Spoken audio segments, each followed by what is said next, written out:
Chapter 489. The Tsundere Loli was like a tigress that wouldn't let go once she bit him.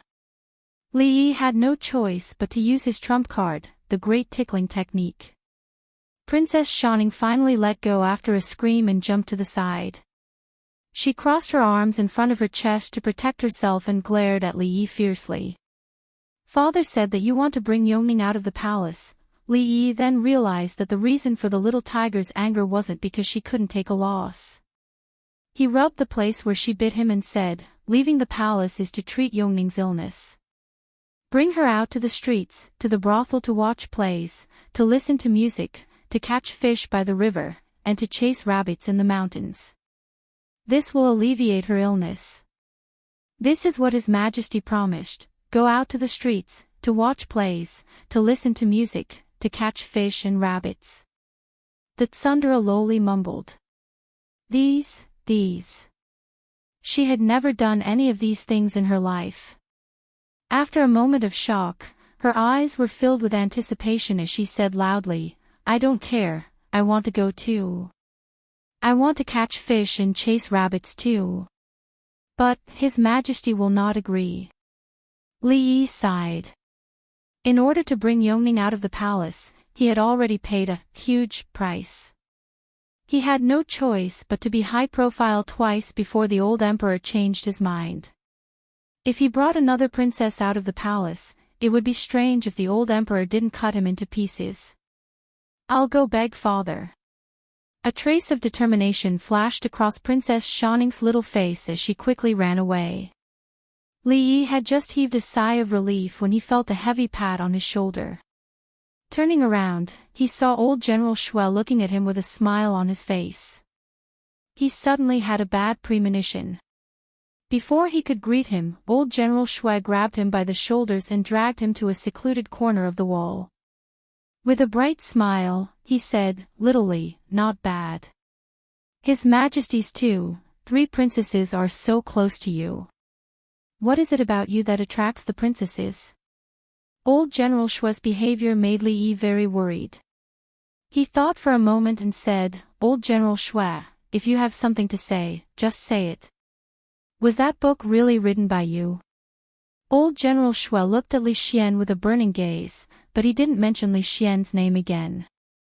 After all, he knew the capabilities of his own student, but he still couldn't believe that Li Yi could create heavenly punishment, understand poetry, and understand the meaning of scriptures.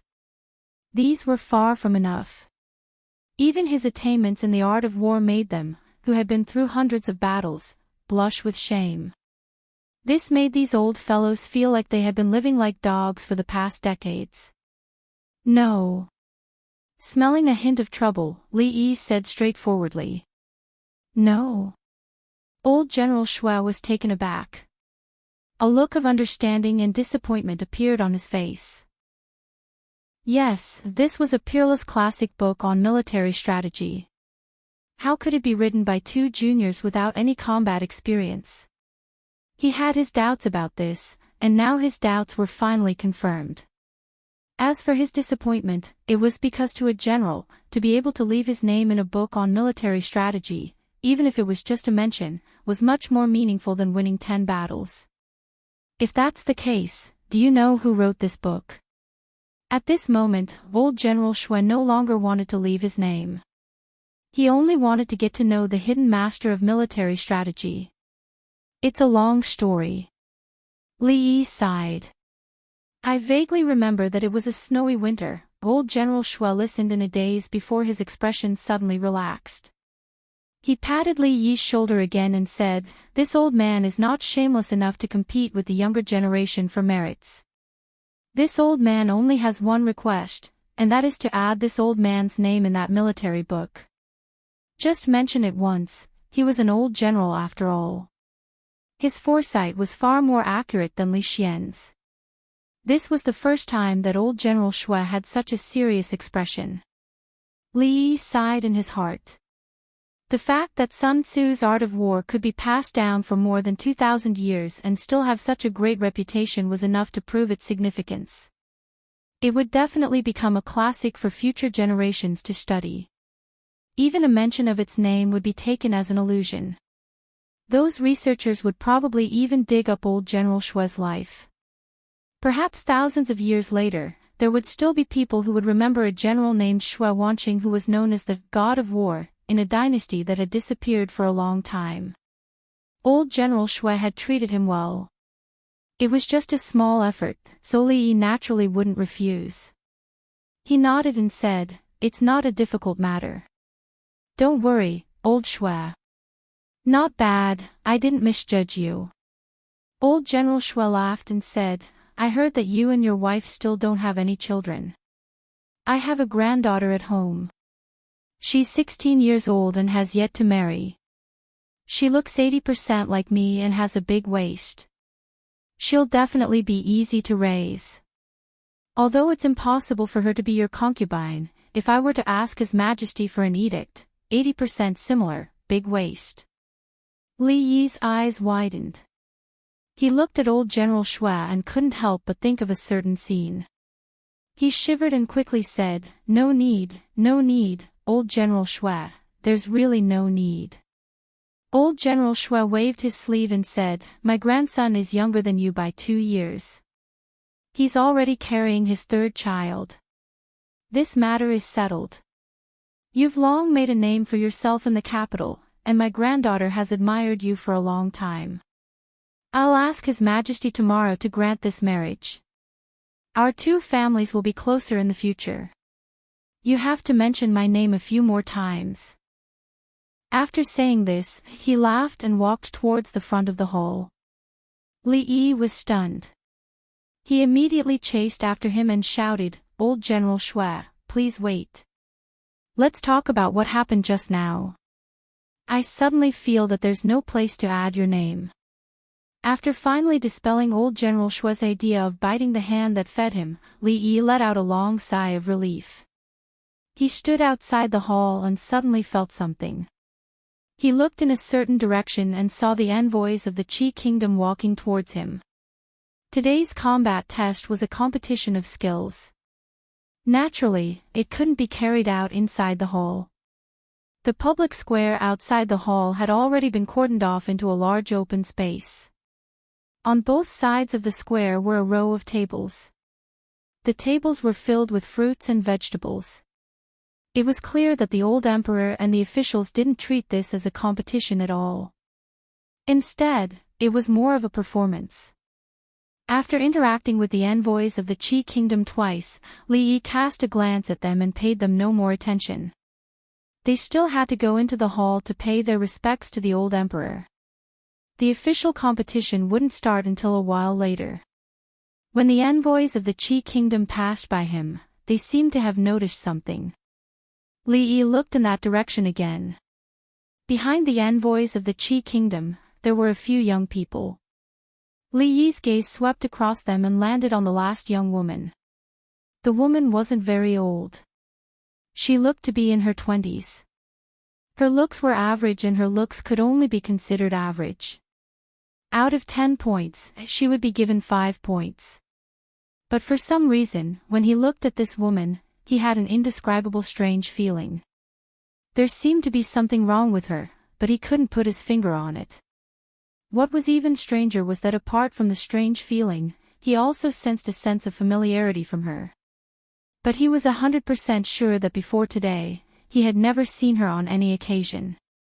This contradictory feeling of familiarity and unfamiliarity caused Li Yi's gaze to linger on her for a moment longer. As if sensing Li Yi's gaze, the woman turned her head and looked in his direction.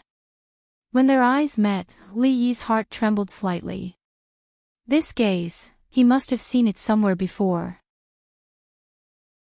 Chapter 490. The woman only glanced at Li Yi for a moment before looking away.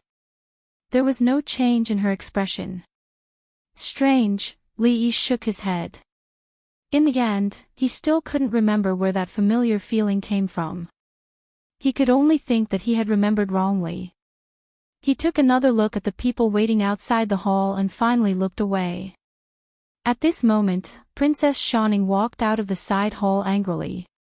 It seemed that she didn't get the result she wanted in her negotiation with the old emperor. She stood in front of Li Yi and glared at him angrily. Her eyes were filled with hidden bitterness. It's impossible to take you out of the palace for 2 months. Li Yi sighed and said, however, you can ask your sister, Mingzu, to take you out. This way, your father won't say anything. When the time comes, I'll take you out to play. Princesses who hadn't reached adulthood weren't allowed to leave the palace as they pleased. However, as the eldest princess, Li Mingzhu, wasn't restricted by this rule.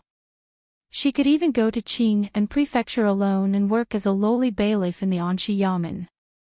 This wasn't the first or second time she'd brought a proud Lolita out of the palace to Li Xian's estate. Princess Shaning's little face revealed a satisfied expression. She glanced at Li Yi and walked over to hold Yongning's hand. She said, ignore him. Let's go play over there. Li Yi heaved a sigh of relief after finally settling the matter with the little Lolita. At this moment, morning court had just begun. Although it wouldn't last very long because there was still a competition, he, who didn't need to attend court, felt a little bored at this moment. This is the Li Yi that I told you about. At this moment, Li Xian walked over with a few young people. So this is County Uncle Li, a rough-looking young man with a face full of stubble beside Li Xian cupped his hands and said, my grandfather often mentions you in front of me. Today, I finally get to see you in person. Li Xian introduced, his name is Shui Yong, the eldest grandson of General Shui's family. Looking at Brother Shui's appearance, Li Yi once again felt that it was the right decision to reject old General Shui's kind intentions. According to old General Shui's description, Brother Shui's appearance was similar to his sister's. Brother Shui. Li Yi also cupped his hands. The two of them were now acquainted. Li Xian then introduced the others one by one. They were all descendants of generals, and the candidates for today's competition would be chosen from among them. Regarding Li Xian's social circle, Li Yi felt that it was rather strange. He was the son of a prince and could be considered half a member of the royal family, but he didn't have much of a relationship with the many princes in the imperial court. Instead, he mingled with the descendants of generals. It was obvious that old General Shui and the other old generals seemed to be taking care of him. However, no matter what, among the hundreds of officials in the imperial court, other than the Li family, the ones he was closest to were the families of generals. He warmly exchanged a few words with them. Not long after, he saw Chang De and a few grey-clothed men walking over to him. Steward Chang. The descendants of generals all bowed when they saw Chang De. There was even a hint of fear in the depths of their eyes, which surprised Li Yi. Chang De nodded. When he passed by them, he suddenly reached out to grab Shui Yong's shoulder. Shui Yong's expression changed. He dodged agilely, but his shoulder was still firmly grabbed by Chang De. Chang De frowned and said, have you slacked off again these days? Shui Yong's expression was bitter. He was about to speak when Chang De waved his hand and said, prepare well for the competition later. Don't embarrass General Shui. Chang De left quickly after saying this. The men in grey quickly spread out on the square in front of the hall. There were also palace guards scattered everywhere, responsible for the security of the venue. Seeing Chang De standing nearby, the descendants of generals didn't dare to continue chatting. They dejectedly found a place further away from him. It looked like there were more than 1 or 2 people who disliked Chang.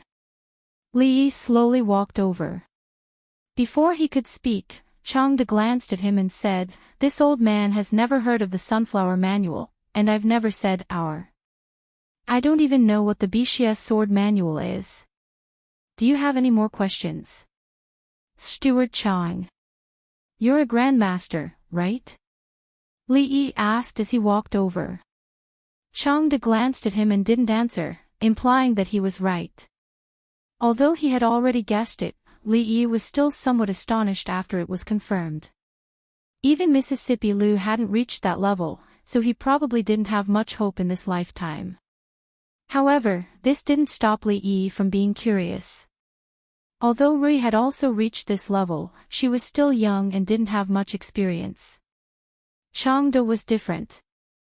He had lived for so long and lived in the palace, so he probably knew many things. This made Li Yi's curiosity overflow. He looked at Changde and asked curiously, "Steward Chang, what's the level above Grandmaster?"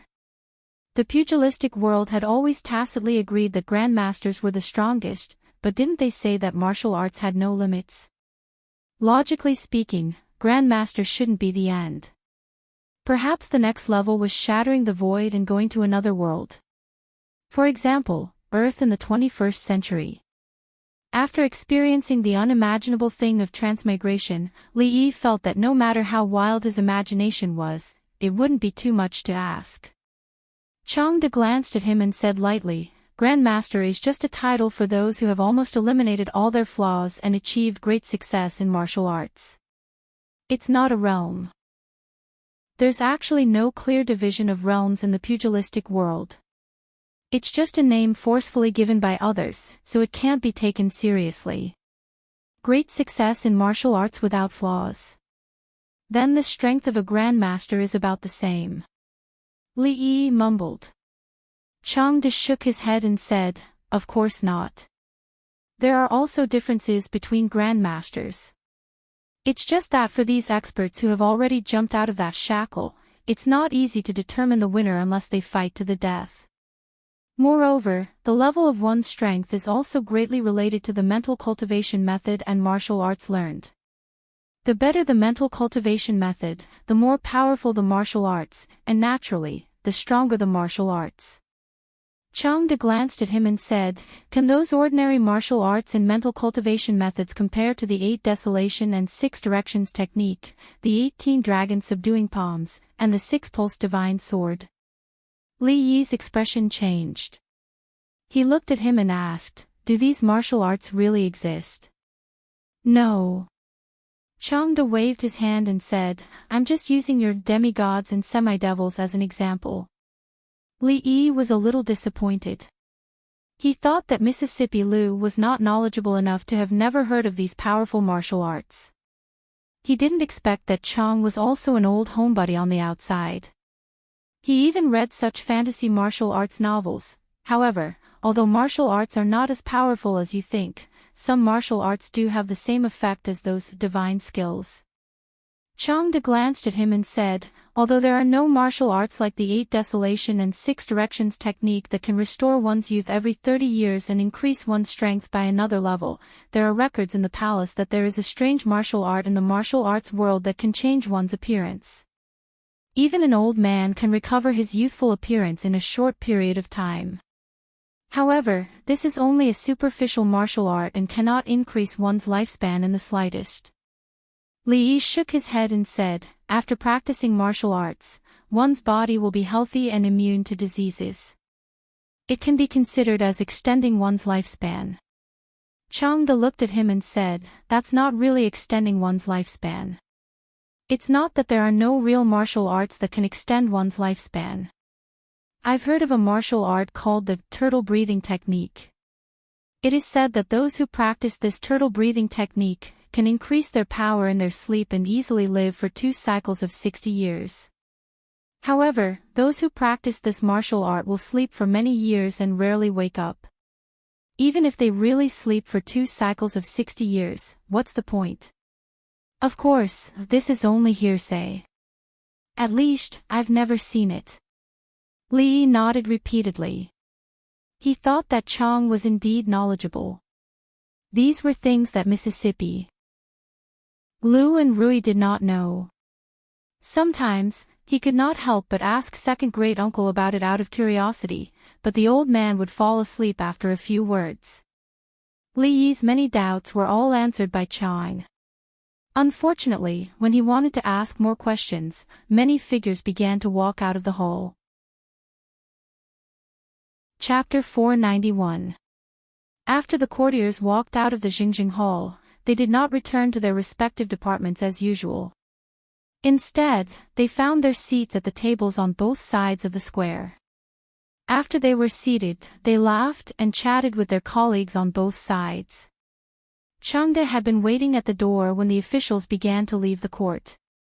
He silently followed behind Emperor Jing until Emperor Jing took his seat at the head of the table at the front.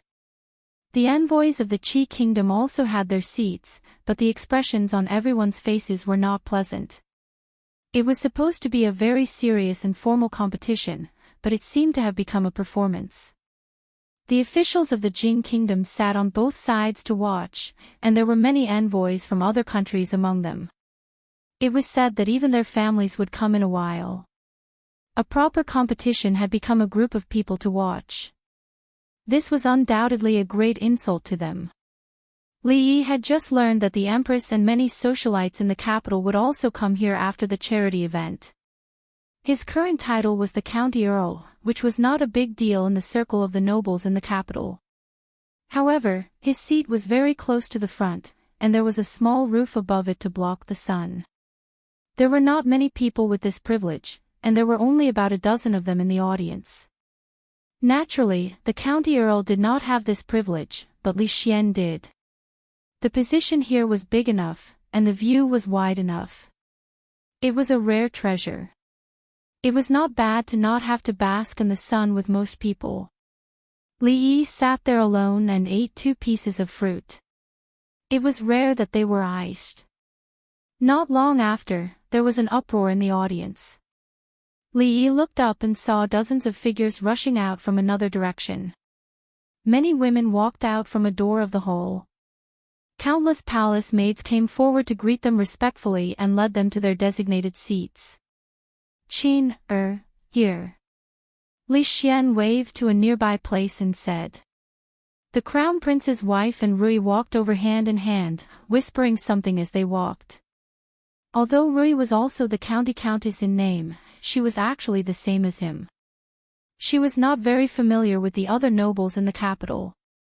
Because of his relationship with Li Xian, she had met the crown prince's consort a few times.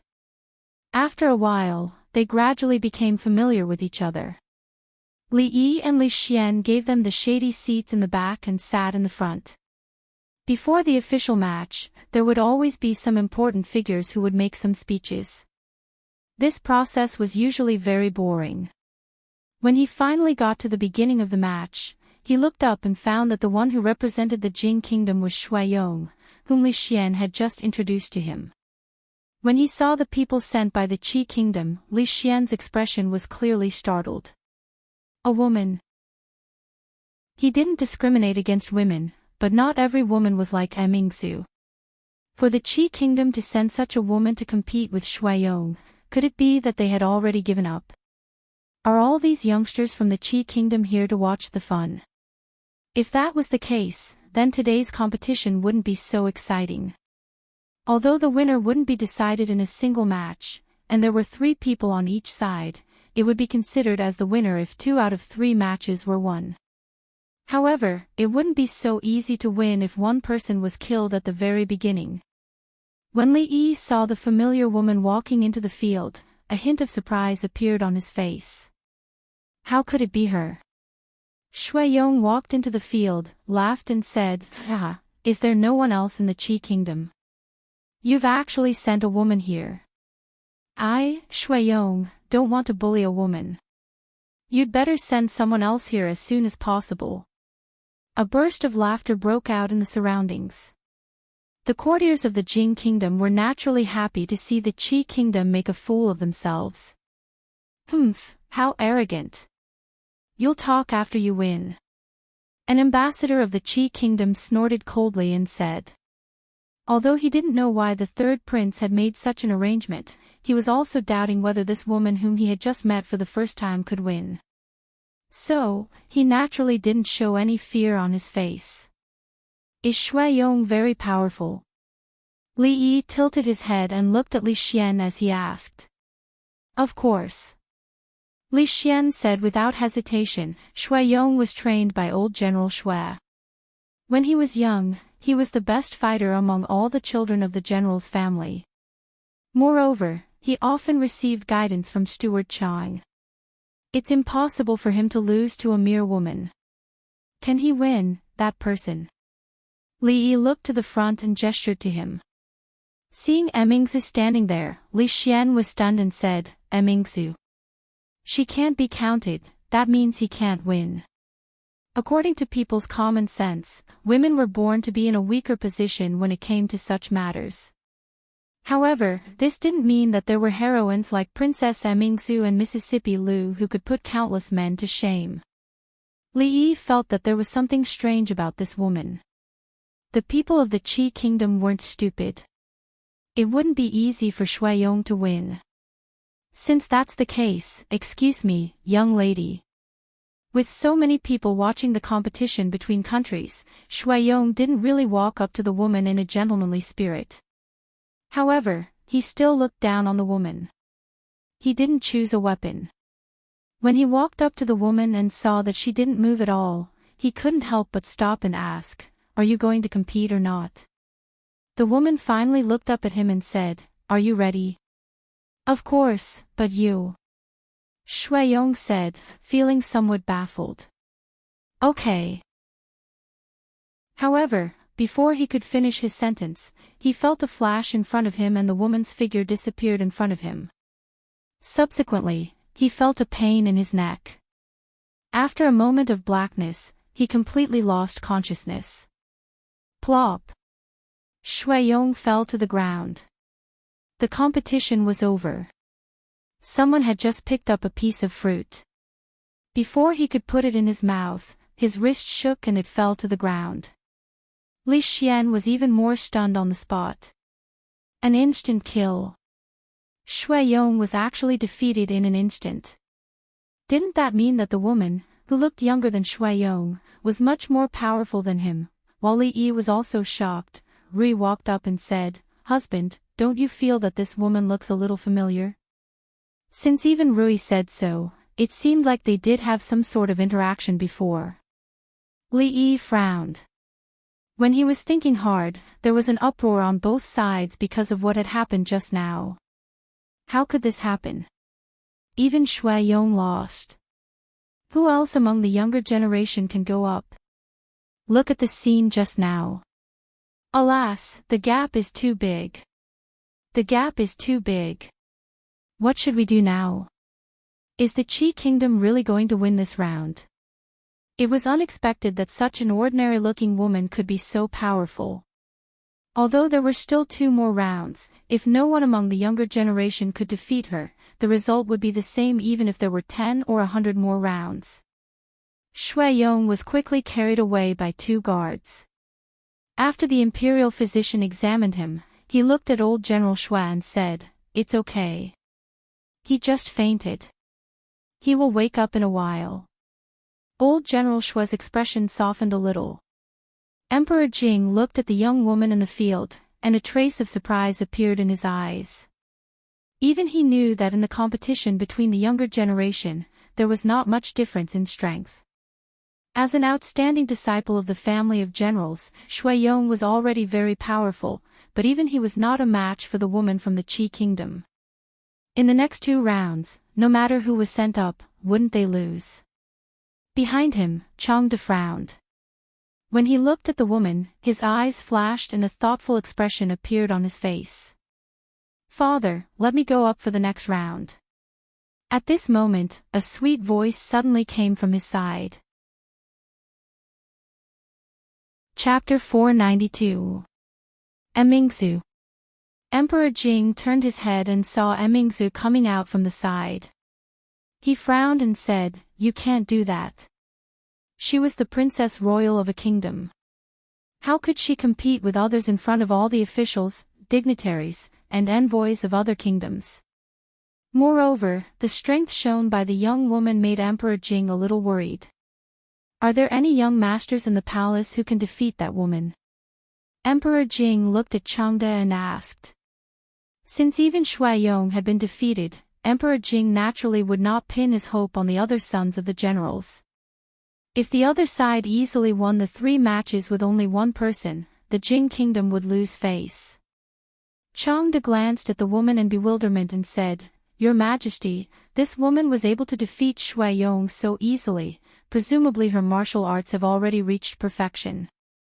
I am afraid the young experts of the palace do not have much chance of winning." He looked in a certain direction and saw that Li Yi and the woman were talking in a low voice. In the end, he did not say the almost perfect method. If she was willing to fight, there would be no suspense in today's match. But she was not a master recruited by the palace. She was the wife of the County Earl of Chang'an. She was already a wife. How could she appear in public on such an occasion? Even if she really won, how could she stop the gossip in the capital? Even if he told this matter to His Majesty, he was afraid that he would not be able to get past Li Yi. Although the title of County Earl was nothing to him, Changde had never looked at him with that title. He even dared to beat the king of Shu. When this County Earl went crazy, even a grandmaster would be afraid. The Daki kingdom has won one match. Your Majesty, who will you send to challenge the second match? The envoy of the Qi kingdom finally regained some face. He praised the third prince's wisdom in his heart, and his tone was naturally a little proud. The officials finally felt the feeling of being humiliated by the people of the Qi kingdom. They cursed in their hearts. Where did the people of the Qi kingdom find such powerful people? A young woman defeated the child of the Shui family. This was not easy to get past, please enlighten me. Along with a clear and melodious voice, a white figure flashed, and then another figure had appeared in front of the woman from the Qi kingdom. After seeing the figure clearly, many people first rubbed their eyes in disbelief, then cried out in surprise. Your Highness! Absolutely not! Absolutely not! Her Royal Highness is of noble birth. How can you put yourself in danger? In terms of opposition to Her Royal Highness's participation, the reaction of the courtiers was much greater than that of Emperor Jing. Was there really no one else in the Jing kingdom? How could they let the noble Princess Royal participate in this kind of competition? This was simply a slap to their faces. The woman's face remained expressionless, but a hint of surprise appeared in her eyes. How is that woman compared to Emingzu? Emperor Jing suddenly turned to look at Changde. Not as good as her, Changde answered honestly. Excluding the Princess Royal, it was difficult to find anyone in the younger generation who could compete with that woman. However, the Princess Royal and that Mississippi Lu were the weirdest of the weirdest. Not only were they gifted, but they were also taught by famous teachers since they were young. Unless a grandmaster came personally, they could almost be in a position of invincibility. Although that woman was also very strong, the strength she had shown in that instant was far from that of a grandmaster. Emperor Jing nodded, looked at the field, and did not speak again. The courtiers gradually became silent, and they were shocked. The Princess Royal wanted to compete with the people from the Qi kingdom, and His Majesty actually did not stop her. Although to some extent, as a woman, she seemed to be more suitable for this battle, she was the Princess Royal. If she won, with her identity, countless legends would naturally be added. As a member of the royal family, Her Royal Highness did not care about her own safety to turn the tide and save the face of the country. This was definitely worthy of praise. But if she lost, not only would the royal family lose face, but the princess would also be in danger. They would also be reviled by the people. When the field gradually became quiet, the woman finally put her hand on the hilt of her sword. The way she holds the sword. Rui said softly. Li Yi asked curiously, what's wrong? It's very strange. Rui withdrew her gaze and said, from the way she holds the sword, it can be seen that she does not usually use the sword. In this kind of competition, she is not using the weapon she is good at. She should be hiding it. At the same time, beside Emperor Jing, Changde's face also showed a puzzled expression. He murmured, why is that? In the next moment, the sound of two swords came from the field. Whether it was the courtiers or the women beside them, they rarely saw such a battle, especially when one of the people in the field was the Princess Royal. This kind of opportunity was not often seen. When they saw the Princess Royal's fierce moves and clearly had the upper hand, they finally relaxed and even showed an expression of interest. Mingzu is still the best, Li Xian said with a smile. Li Yi nodded. Even Mississippi Lu admitted that Her Royal Highness's martial arts were not bad, which meant that she was very, very powerful. If she was ranked on the heaven list, she would probably be in the top 5. Even if the woman lost, it would not be an injustice. This woman is not simple. In fact, the princess did not have the upper hand. Rui looked at the two figures in the field and said, "Ah." Li Yi turned his head and looked at her with some confusion. The woman was obviously being suppressed by Her Royal Highness. Even he could see that, so how could Rui be wrong? At this time, Li Yi did not notice that not far away, Changda's expression was already a little ugly. Although she has been retreating, there is no flaw at all. She just did not fight back. Rui looked at the woman from the Qi kingdom in surprise and said, "No, she is looking for the princess flaw. The princess is going to lose." As soon as Rui's voice fell, Changda's expression changed greatly. In the field, although Mingzhu's sword moves were still extremely sharp, at a certain moment, the woman suddenly stopped defending and seemed to casually stab with her sword. That sword passed through the layers of Mingzhu's sword shadows and went straight for her chest.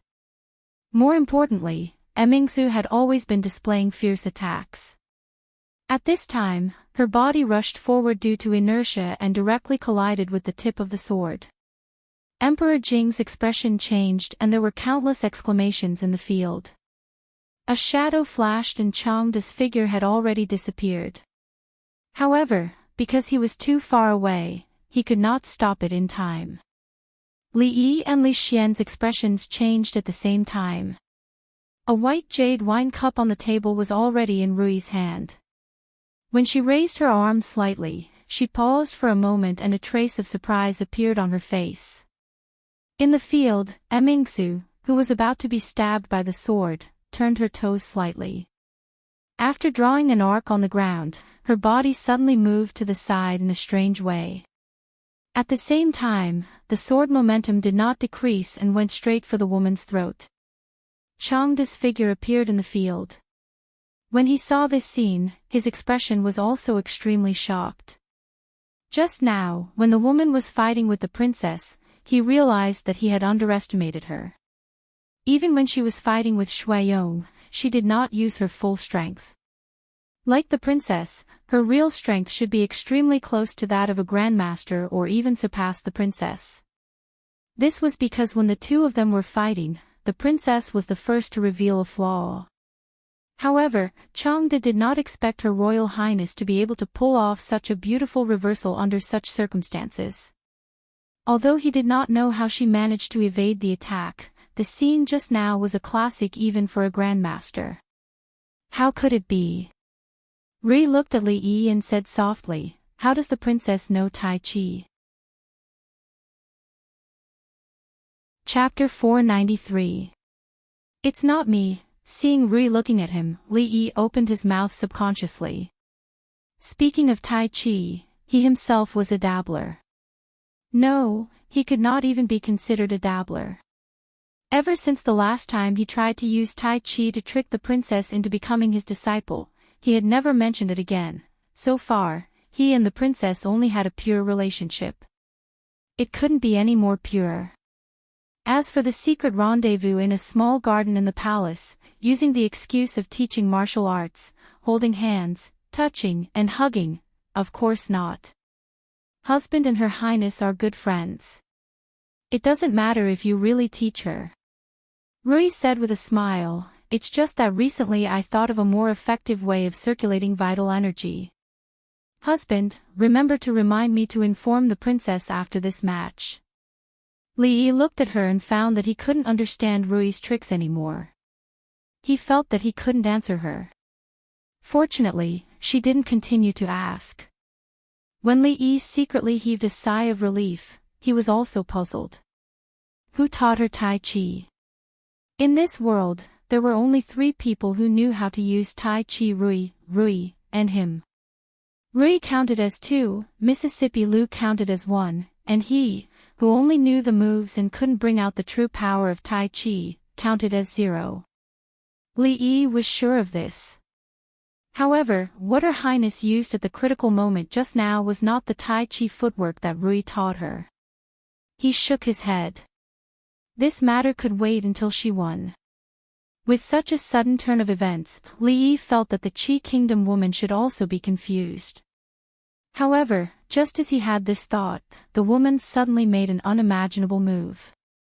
Her sword had been thrust out and couldn't be pulled back in a short time to block, so she stretched out her other hand.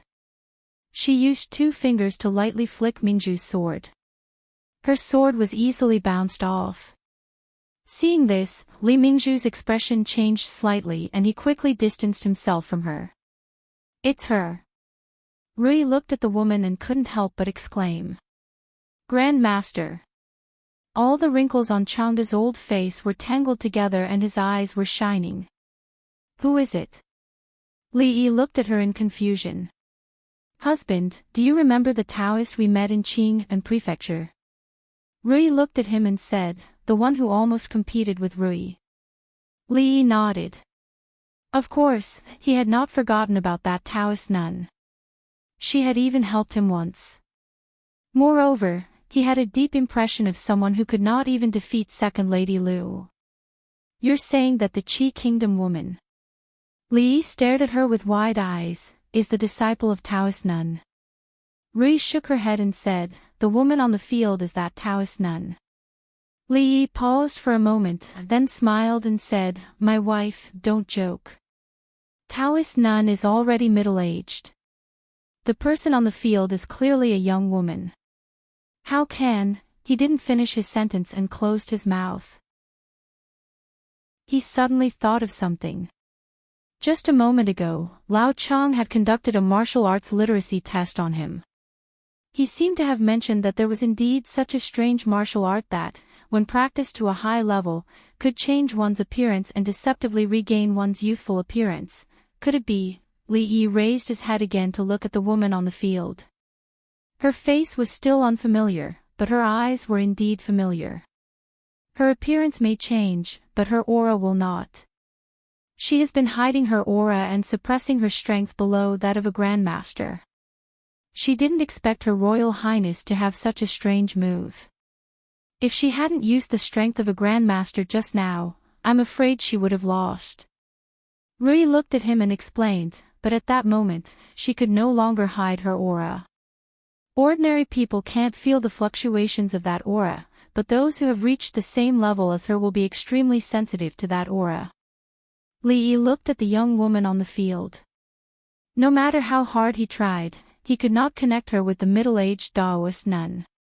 A grandmaster expert had changed her appearance and snuck into the palace, appearing in front of the old emperor. It was obvious that she was up to something big. Li Yi murmured, does that mean Her Royal Highness can't win no matter what? Rui shook her head and said, not necessarily. She has been suppressing her strength just now. It's only because Her Royal Highness's move was too wonderful that she had to reveal the level of a grandmaster. Although her strength has been reduced, she still has the experience and knowledge of a grandmaster. Otherwise, Her Royal Highness would have won. Li Mingzhu was naturally not an ordinary master. There were all kinds of profound martial arts books in the palace. Her foundation was much deeper than that of the sects in Jianghu. It was almost impossible to beat her at the same level. However, a grandmaster was a grandmaster after all. The power of a grandmaster did not lie in their profound skills or exquisite moves. In fact, when they reached that level, they had already reached a state of returning to the natural state. They did not pay much attention to the moves. They were almost invulnerable, but they could easily see the flaws of others. If someone could do this, it would not be strange for the weak to win against the strong. The courtiers and women present had never seen such an intense battle before. They couldn't help but be amazed. That woman could actually use her fingers to flick away Her Royal Highness's sword. Were all the martial arts masters like that? To them, this was too inconceivable. Your strength is similar. It won't be easy to determine who is better. You will definitely be injured. Her Royal Highness is of noble birth. You can't put yourself in danger again. Why don't we call this a draw? Changda's face was as dark as water. He walked to the field and said, Her Royal Highness, you can leave first. After saying this, Changda looked at the young woman and said, In the next round, let this old man experience your Excellency's great skills. A Grand Master had actually approached His Majesty without anyone knowing. No one knew what his intentions were. If this matter was investigated, it was unknown how many people in the palace would be beheaded. Changda looked at the envoy of the Qi kingdom coldly, but he could not directly point it out. He was well aware of how terrifying a Grand Master was. However, His Majesty, all the courtiers, the nobles of the capital, and their families were all here. Even if the palace masters could make this Grand Master stay here forever, it was unknown how many people would be able to stand in the imperial court tomorrow. Seeing Changda walk to the field, the officials were all stunned. They did not know what was wrong with Chief Chang. This was a competition between young people. Why was an old man like him joining in? Even Jing Emperor's face showed surprise, but he did not say anything to stop him. Many people were very happy to see this scene, but the envoy of the Qi kingdom naturally did not agree to it. The old man in front of them had always been by the side of the emperor of the Jing kingdom. He must be a powerful character. How could they allow him to break the rules and ruin their grand plan? Before the competition, there was a rule that both countries could only send young talents. The rules cannot be changed. Are you going back on your word? One of the envoy of the Qi kingdom immediately stood up and looked at Changda as he asked, May I ask how old your excellency is? Changda's face was gloomy. He looked at the envoy coldly and said, Ever since I came out of my mother's womb, I've had this face. I'm 28 years old now. There was a moment of silence in the field. Then, countless women could not help but burst into laughter. This was Chief Chang. They had heard of his illustrious reputation when they were still children. Now, he was probably in his 60s. Yet, he was pretending to be young. This was a far cry from the iron-faced image they had in their memories. What the envoy of the Qi kingdom was about to say was rebutted by Changda. The old man in his 60s could say in front of so many people that he was only 28 years old and looked mature. What else could the envoy do? He was also very helpless. Li Yi looked at Changda and his face was also filled with astonishment. The cold-faced old eunuch who was not well-liked actually had a heart that was as light as paper, as clear as green wood, and as shiny as piercing gold, the heart of a young man. Chapter 494. Chief Chang, please step back. We haven't decided the winner yet.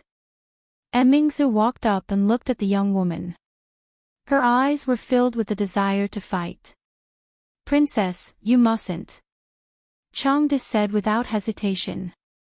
It was a fact that no one in the younger generation could surpass Her Royal Highness. However, even she did not know what kind of realm her opponent had reached. Anyone below the Great Master level was an ant. This was simply a competition with no chance of winning. At that moment, the young woman raised her head and looked at Changda.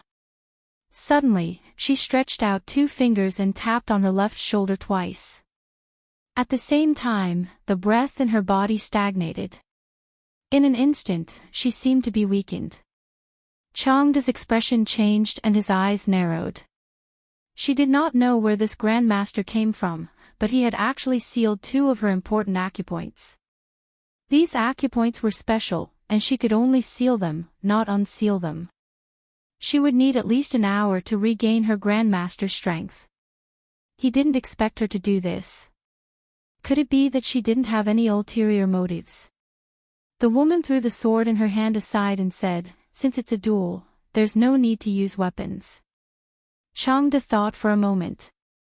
After a while, he stepped aside and didn't say anything else. Within an hour, this woman would no longer be able to exert the strength of a grandmaster. Her strength was similar to that of the princess. Although her true strength couldn't be measured by common sense, the princess was no ordinary person. This was an opportunity for the princess. More importantly, under the watchful eyes of the public, the officials of the court, the dignitaries of the capital, and the envoys of other countries, the Jin kingdom had no place to retreat. The woman looked at Emingsu with a hint of admiration in her eyes. She gestured with her hand. Mingzhu's expression was solemn. The scene just now was still fresh in her mind. If it was her, she wouldn't have been able to break her move. However, her opponent was able to do it so easily. If she hadn't used the secret books in the palace to trade with the second daughter of the Liu family, she would have lost long ago. Why aren't they using their swords? Li Yi looked at the two people who were fighting again and asked Rui in confusion, who has the upper hand now? Li Xian and the crown prince's consort also looked at Rui. Without her explanation, they realized that they couldn't understand what was happening on the stage. It's hard to say. Rui looked at the two people on the field and said, their strengths are about the same. Although the princess is not as experienced as her opponent, she is always able to resolve her flaws at the critical moment. However, that woman has almost no flaws. It will be very difficult for her to win. Rui watched as Emingsu drew another arc in the air, dispelling the woman's attack. However, her moves were obviously not as smooth as before. Rui finally understood who taught her Tai Chi. A trace of a smile appeared on her face. At this moment, the mysterious origin of those rare martial arts books in the house also had an explanation. The crowd outside the stage was amazed. The expression on the young woman's face did not change, but her eyes flashed from time to time. This princess of the Jin kingdom was not a grandmaster. From her point of view, there were many flaws in her moves. However, at the critical moment, she would use a strange kind of martial arts, which made it impossible for her to grasp the flaws and defeat her. It was extremely strange. It subverted common sense and was very different from the mainstream martial arts. Even though she had seen many magical martial arts, she had never encountered such a situation. This made it difficult for her to defeat her when her vital energy was suppressed. Compared to the woman, Mingzhu's expression was also very calm. However, as time passed, she began to feel anxious. There were no flaws. She couldn't find a single flaw in this woman at all. On the other hand, if she revealed the slightest flaw, she would be pursued relentlessly by her opponent. Under the circumstances that their strengths were similar, this was simply the most stifling battle she had ever experienced. Although Lu Rui was also very strong, they had fought back and forth, so they had a 50-50 chance of winning or losing.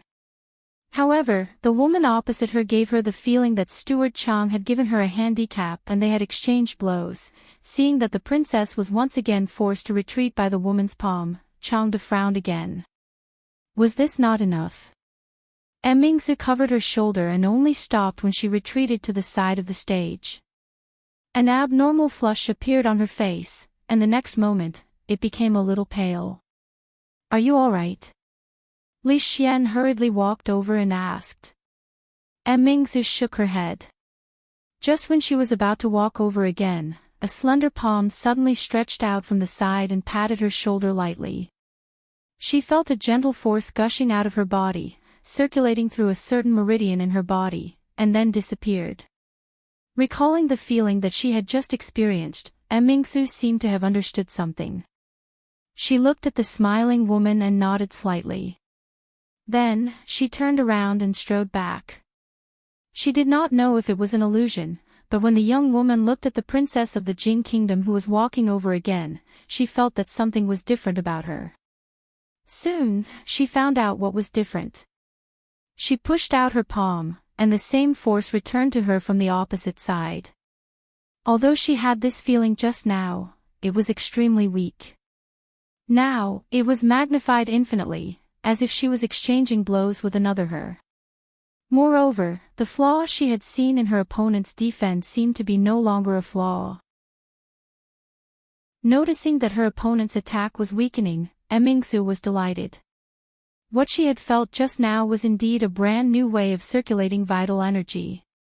When Tai Chi was displayed in this way, its power was more than doubled. The princess has won. While Li Yi was watching in a daze, he suddenly heard Rui say something. What? As soon as he asked this, he saw the woman's body fly backward uncontrollably and hit a table behind her, causing several womenfolk to cry out in surprise. The young woman steadied herself and walked over with a calm expression. She looked at Emingsu and asked, "What kind of kung fu is this?" "Tai Chi," Emingsu looked at her and said.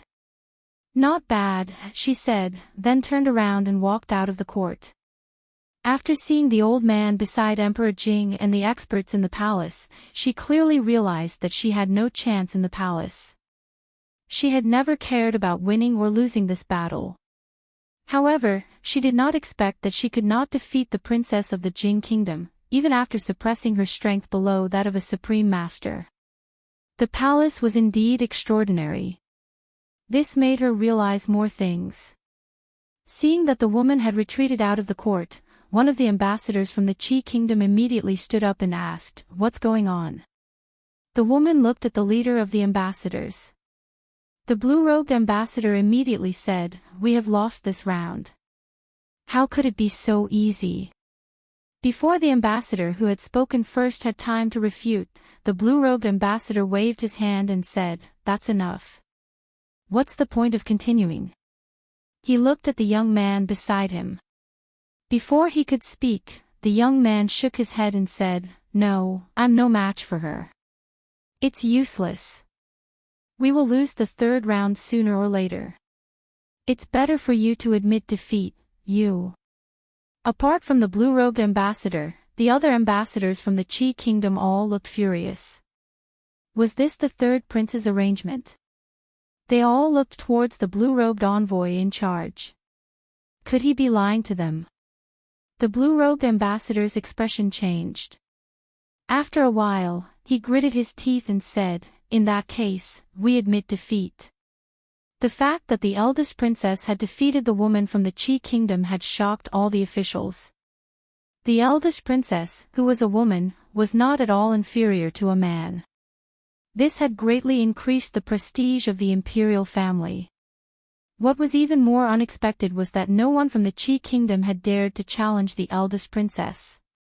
In the end, the ambassador from the Qi kingdom had no choice but to admit defeat and leave the court in a hurry.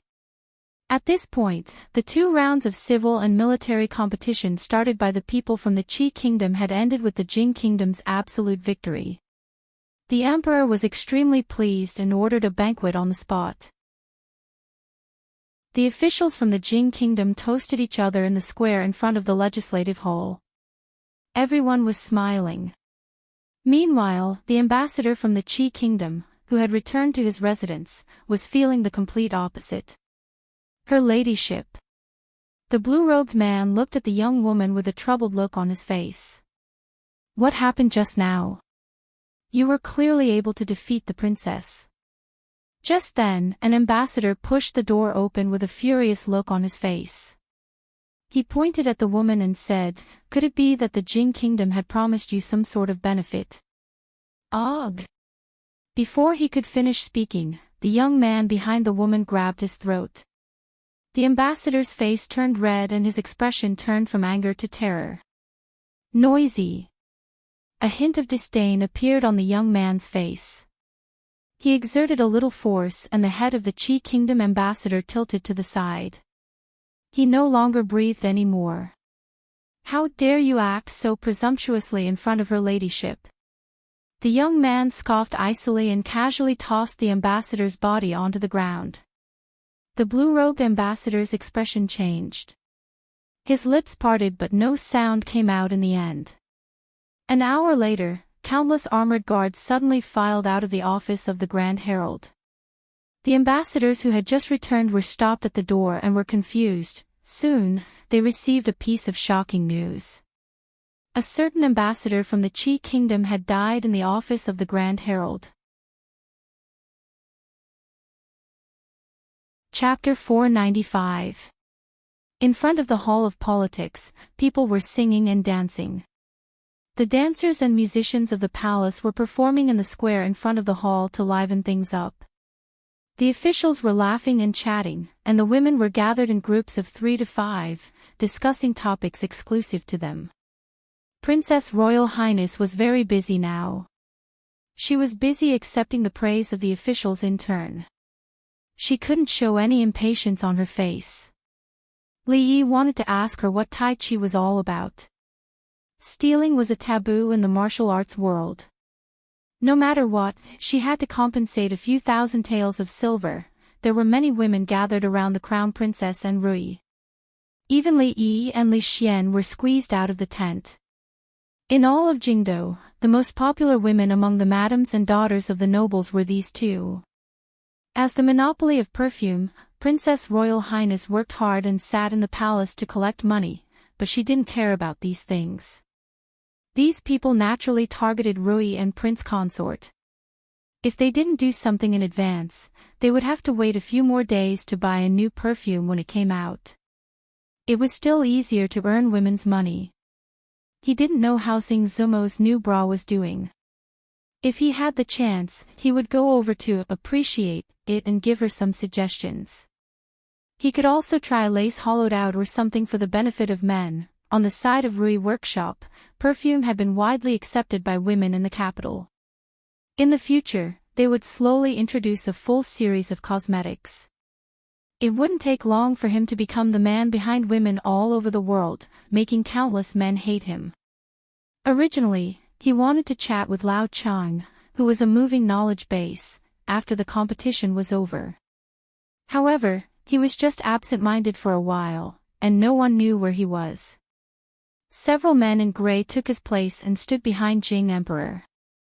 While feeling regret in his heart, he suddenly noticed that there seemed to be a gaze in front of him. Li Yi turned his head and saw a beautiful woman in a palace dress sitting below Emperor Jing, looking at him coldly. When the woman saw him looking over, a trace of resentment appeared in her eyes, and then she slowly withdrew her gaze. He patted the shoulder of Li Xian next to him and asked, "That, on the left of His Majesty, who is it?" "Who?" Li Xian looked over with some confusion. After being startled, his expression became slightly serious and he asked, "Why are you asking about concubine Cui?" Li Yi's eyes narrowed. "She is Imperial Concubine Cui." Concubine Cui was the biological mother of the king of Shu. She was the legitimate wife's daughter of the Cui family, which had a great influence in the Jing kingdom, Shilin, and even the imperial court. Since he had beaten up the king of Shu, she would naturally not be nice to him. It was not a good thing to be targeted by an imperial concubine.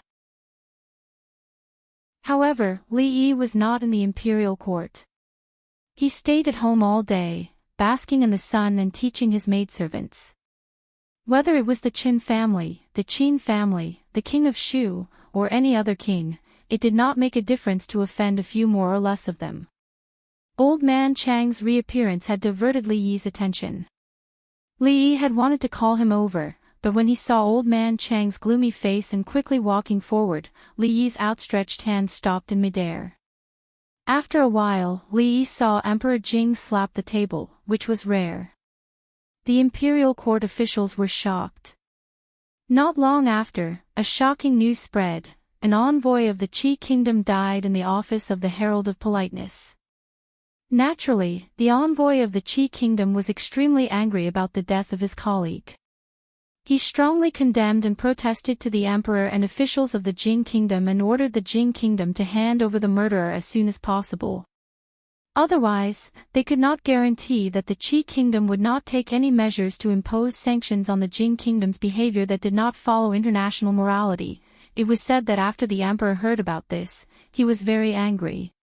He ordered the Ministry of Justice and the Supreme Court to jointly take charge of this case and solve it within a time limit. After that, many spies were sent to investigate openly and secretly.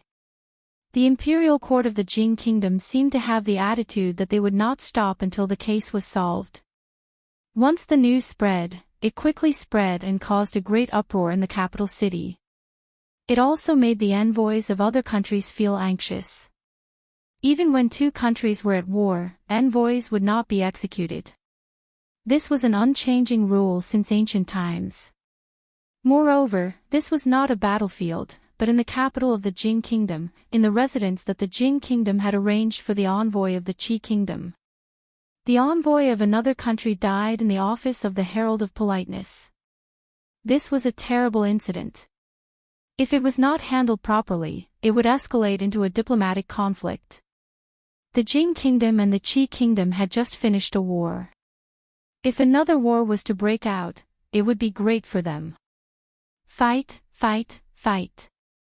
The Qi kingdom and the Jing kingdom. One was the overlord of the surrounding countries and bullied the weak countries nearby when it had nothing to do. The other was a legend that had been bullied for many years and suddenly turned the situation around, attracting the envy of other countries. It did not matter how they fought. From the position of the envoys of the other countries, they were very happy to see this scene. However, it was one thing to look forward to it, and another to be curious. Why would the Jing kingdom kill the envoy of the Qi kingdom? There was no reason for it at all.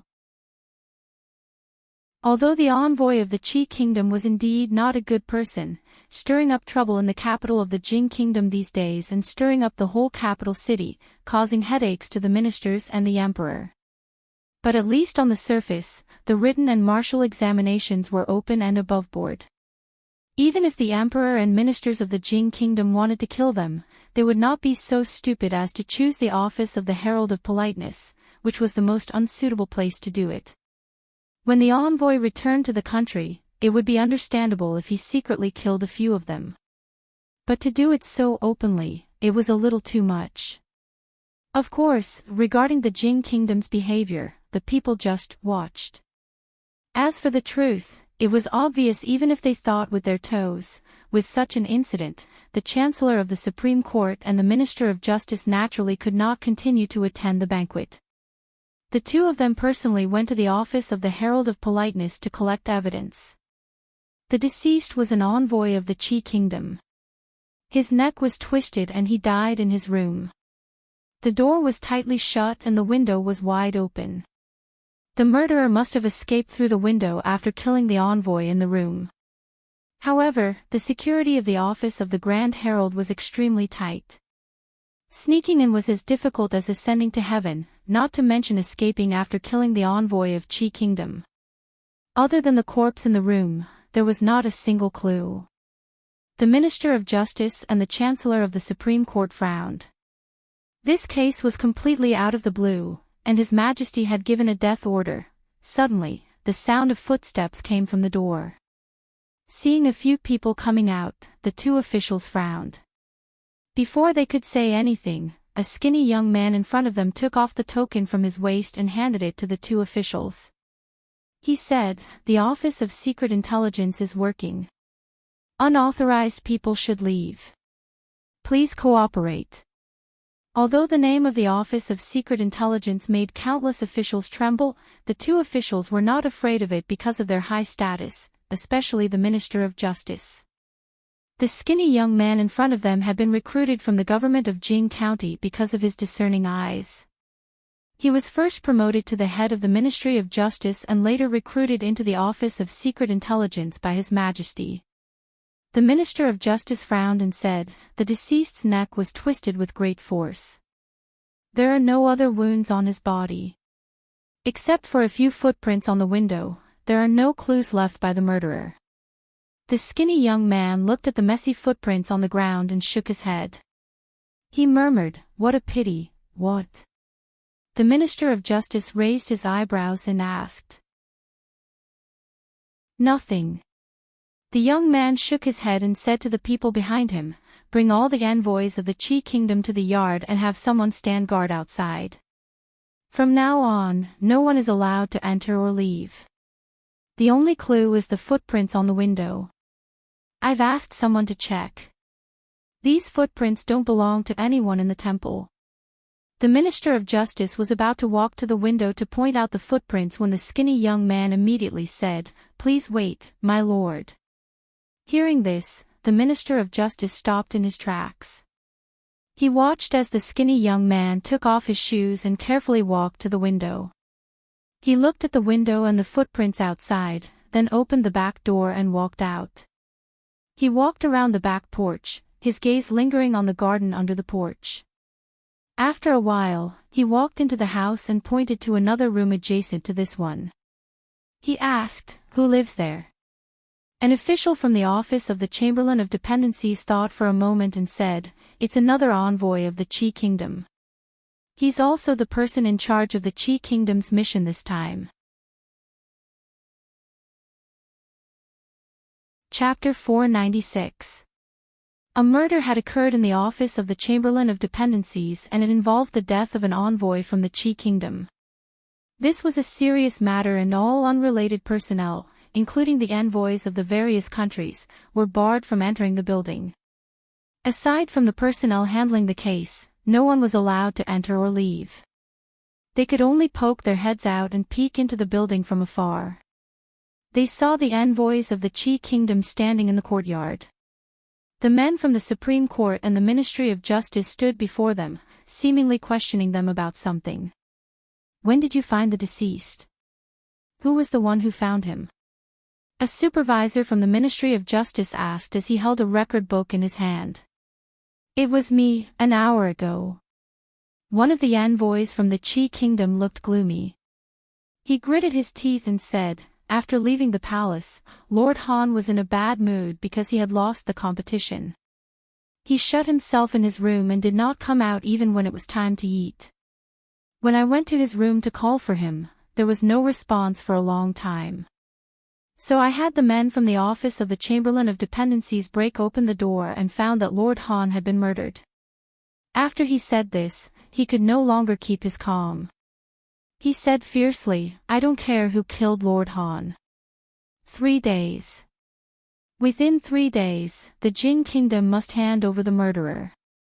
Otherwise, we will immediately return to our country. The Qi Kingdom will wash away Lord Han's injustice with blood sooner or later." The Chancellor's expression changed slightly. An envoy from a country had been assassinated in the office of the Chamberlain of Dependencies. This was an extremely serious matter. If the envoy from the Jin Kingdom had died in the Qi Kingdom, not only His Majesty and the officials, but also the people of the Jin Kingdom would not let the matter rest. This time, they were really in trouble. Lord Gu and Lord Han were close friends. "I was a little agitated just now. Please forgive me." The envoy in blue from the Qi Kingdom looked sorrowful. After saying this, his tone changed as he looked at the Chancellor of the Supreme Court and said, "However, the Jin Kingdom must give us an explanation for this matter. Otherwise, this explanation will have to be demanded by us personally. Not even your third prince has the right to say such words." A sinister voice rang out from behind the crowd. Changde strode out from the door and asked, "Where is the woman who participated in the competition in the palace?" The blue-robed envoy's expression changed slightly upon hearing this. "The envoy of our Qi Kingdom has died in your Jin Kingdom. Why don't we have the right to speak up?" At this moment, Lord Gu took a step forward and asked angrily, "I'll ask you one last time. Where is the woman who participated in the competition in the Imperial Palace?" Changde glanced at him indifferently and his tone became cold. Ambassador Gu shuddered and stared at Changde, unable to utter a single word. The rest of the envoys all looked at the leader in blue. He was the one who had been in contact with the two of them. Speaking of which, it was strange. Why weren't they here when such a big thing had happened? "Let's go." The envoy in blue said calmly, "They are but the young talents of our Qi Kingdom. They are acting on the orders of the third prince and are not part of the envoy. Naturally, they could not stay in the office of the Chamberlain of Dependencies for long. They left after returning from the palace." "Left?" Changde's expression darkened. It was not convenient for him to question the envoy in the palace. When he chased after the envoy, he encountered the death of the envoy of the Qi kingdom. He had no choice but to return and report this to His Majesty. He did not expect that after a short delay, the unidentified Grandmaster had already left. "Greetings, Seneschal Chang." A voice came from the side. Changde turned his head and looked at the skinny young man who had just walked past. He nodded slightly. Even the Chancellor of the Supreme Court had not received such treatment. "Did you discover anything?" he asked the skinny young man. The young man smiled and said, "Let me ask them a few questions first." He walked up to the envoys of the Qi kingdom and asked, "Where were all of you from the moment you returned to the office of the Chamberlain of Dependencies to the moment you discovered Lord Han's death?" "After returning here, of course, we all returned to our rooms," one of the envoys immediately replied. "Everyone was in their rooms?" the young man asked again. "Everyone," the envoy replied after some thought. They had lost both the written and military examinations. The third prince's many days of planning had been destroyed in a single day. If they did not return to their rooms to reflect on themselves, were they supposed to celebrate like the emperor and ministers of the Jing kingdom? The young man looked at the blue-robed envoy in charge and asked, "Are you sure?" The blue-robed envoy felt that the young man's eyes were so sharp that they seemed to be able to see through one's heart. He could not help feeling a little diffident, but he still nodded and said, gritting his teeth, "I'm sure." The young man nodded and waved his hand, saying, "Take all the envoys of the Qi kingdom away and temporarily detain them in the Supreme Court."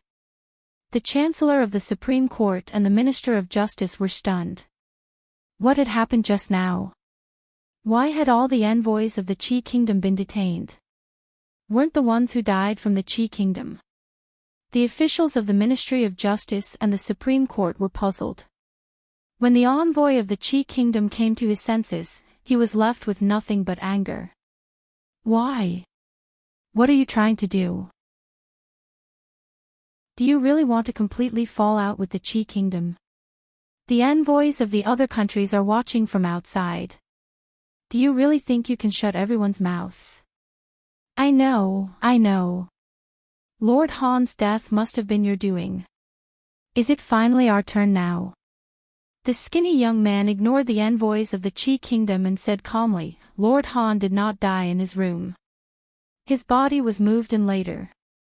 The murderer did leave through the window, but the sequence was wrong. He did not come in from outside.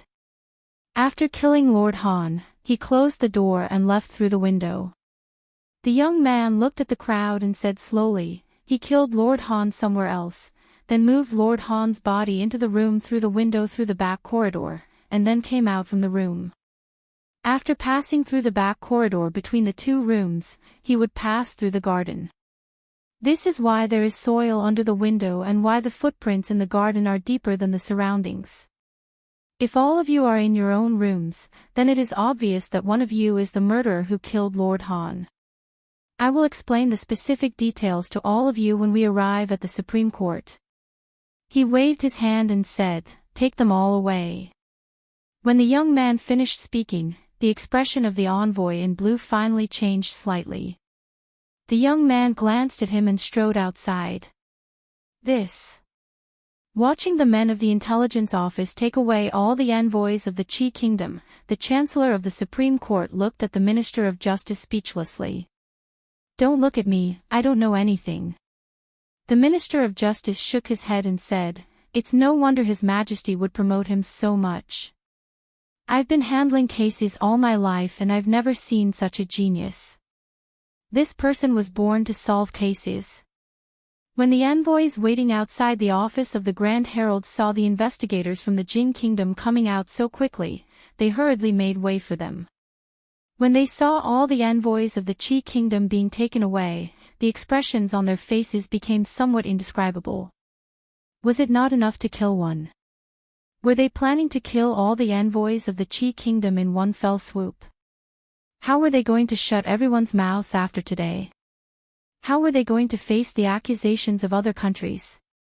Killing envoys, was the Jing kingdom not afraid of becoming the target of public criticism?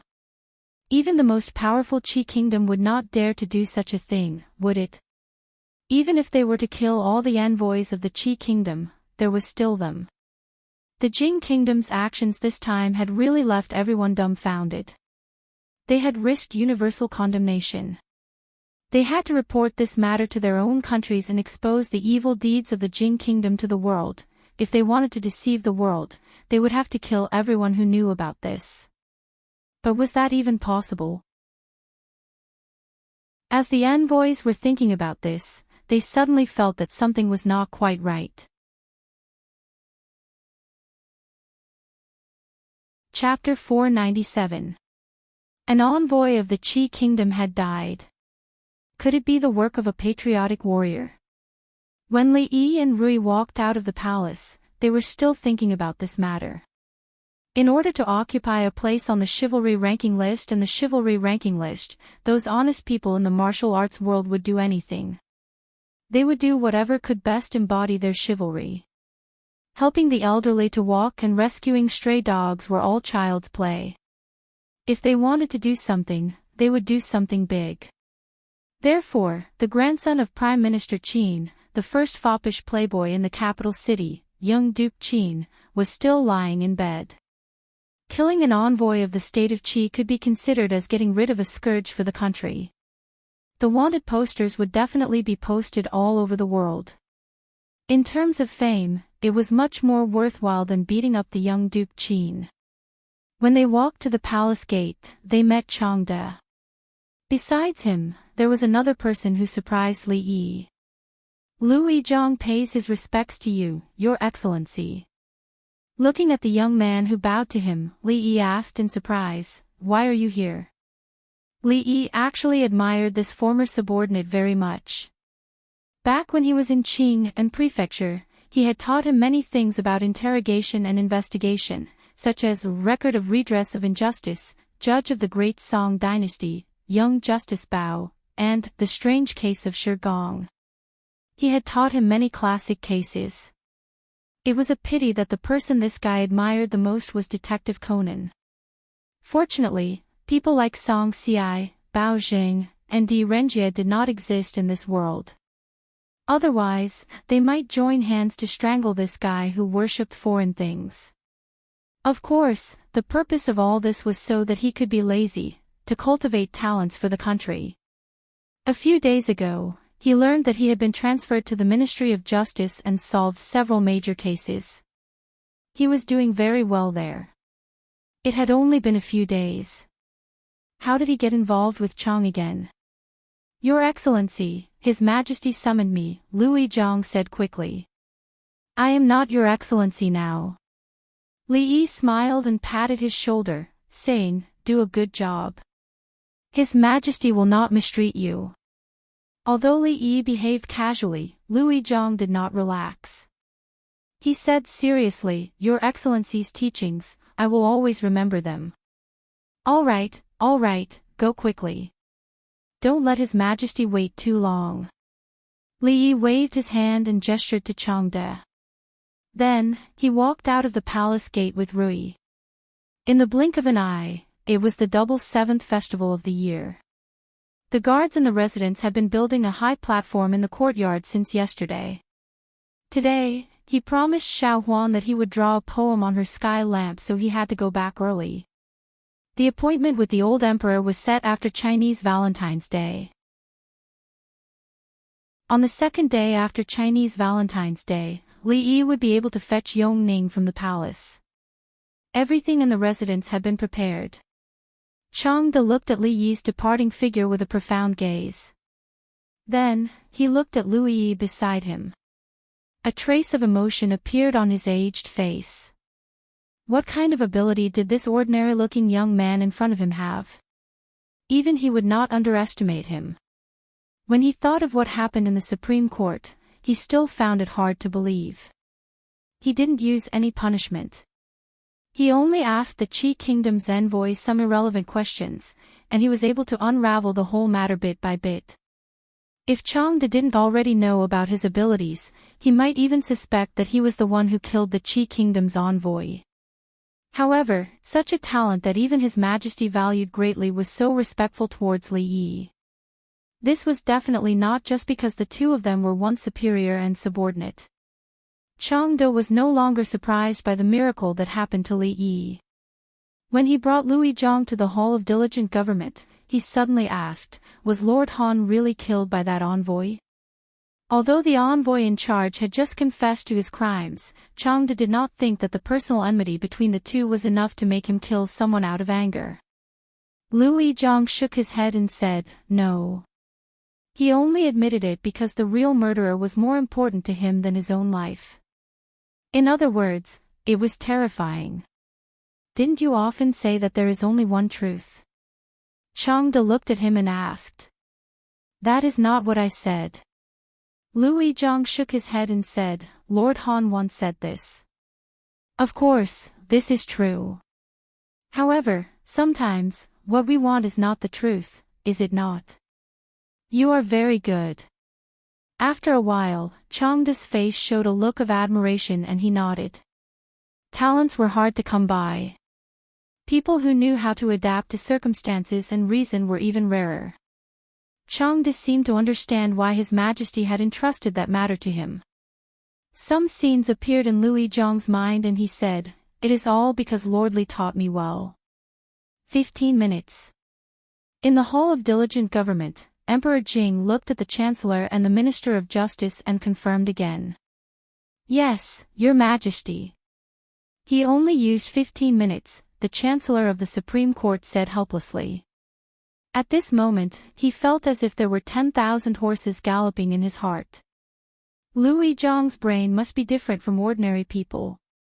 Just now in the Supreme Court, he listened to him interrogating the envoy of the Qi Kingdom. As a dignified Chancellor of the Supreme Court, his inner shirt was soaked with sweat.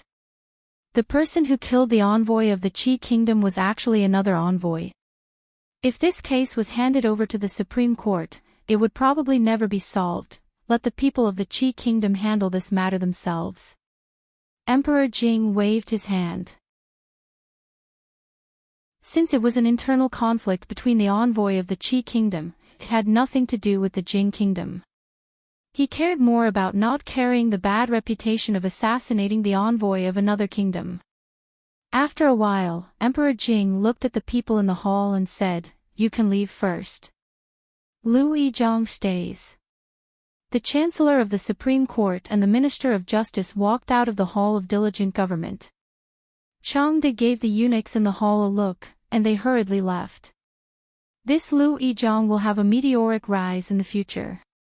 The Chancellor of the Supreme Court walked down the steps in front of the hall and said with a sigh, his future is limitless. The Minister of Justice nodded. His Majesty had always valued talents. Judging from his recent actions, this former subordinate of his had obviously caught His Majesty's eye. In the Hall of Diligent Government, only Emperor Jing, Changde, and Lui Zhang were left. Even though there had been many occasions like this, Lui Zhang could not help but feel nervous in front of the only supreme existence in the country. That matter. How is the investigation going? Emperor Jing walked down from above and asked in a low voice. Lui Zhang lowered his head and stood with his hands by his side. He said, Your Majesty, I have read all the old files of the Ministry of Justice and the Supreme Court. At present, there are only some minor clues. It is already very good to have some clues. Emperor Jing sighed and said, after all, it has been 20 years. He glanced at Lui Zhang and saw that he seemed to have something to say. He asked, Did you find anything else? Lui Zhang thought for a moment and said, Your Majesty, I found that after I began to investigate this matter, some of the evidence I needed was deliberately erased. Lui Zhang raised his head and said, in other words, they have already noticed. Emperor Jing's eyes were cold and he said coldly, after so many years, are they still so vigilant? Can you find out who did it? Changde asked. Lui Zhang shook his head and said, they did it very carefully and seemed to deliberately lead me. I was almost deceived and almost went astray. Changde frowned and said, "It has been more than 20 years.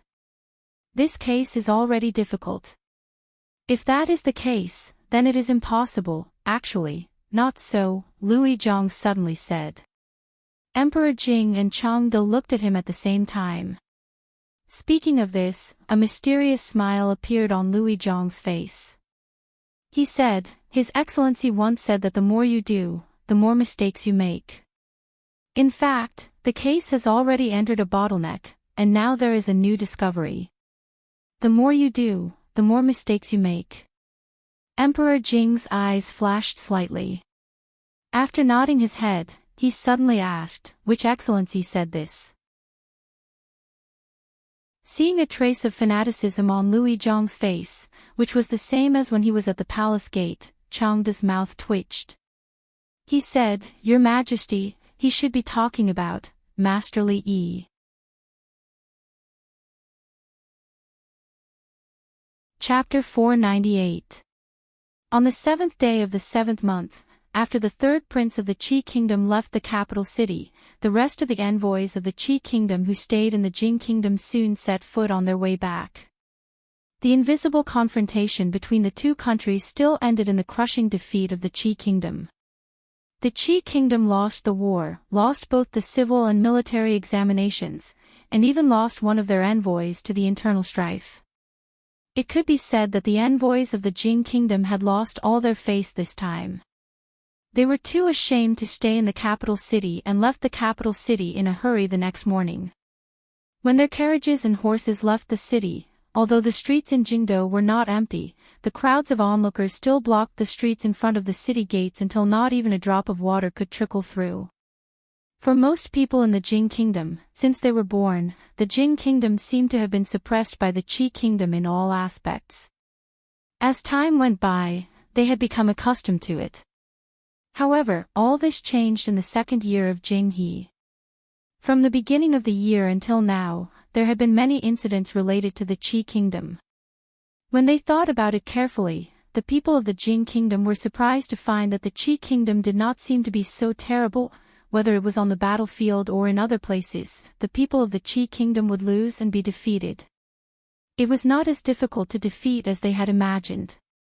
Under the dazzling light of the current emperor, the Jing kingdom seemed to have become unprecedentedly powerful. There was County Earl Li in the literary field, Crown Prince Li Xian in the military field, and Her Highness the eldest princess. Though the three of them were still very young, they had shone brilliantly in this event and entered the eyes of the people of the capital city. The legendary stories of the three were spreading everywhere in the streets and alleys, in the brothels and tiled houses.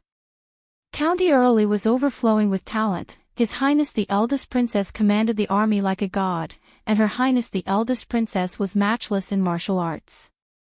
Of course, this did not rule out the intentional guidance of the imperial court. Winning or losing was naturally important. But more importantly, they wanted to let the people of the capital city and even the whole Jing kingdom know that they had won. They had won beautifully. They wanted to let them know that His Majesty was wise and great. Under the leadership of the wise and mighty emperor and the outstanding courtiers, the country was becoming better and better. The national strength was flourishing, talents were emerging, and the country had reached a new level. The talented Li Xianbo didn't know that he was already very popular in the capital. He was standing in the courtyard, watching over 10 eunuchs carrying boxes of things from outside. The little princess wanted to come out of the palace to treat her illness. This was a huge matter. Everything she ate and used had to be regulated. How could she just do as she pleased? Although the little princess would only arrive tomorrow, early this morning, the people in the palace were already busy at the entrance of the count's mansion. All kinds of things were moved in and out, going to and fro the small courtyard he had vacated for Yongning. It was annoying to see. County Uncle Li, this is a gift from Princess Royal. When the two eunuchs brought in another large box, they did not move it to the small courtyard. Instead, they walked in front of Li Yi and said, "Why would Li Mingzhu give a gift for no reason?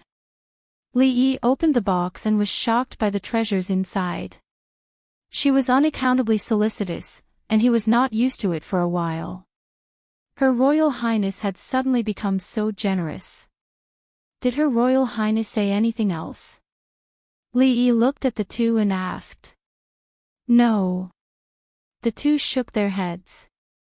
Then move it in first. Li Yi waved his hand.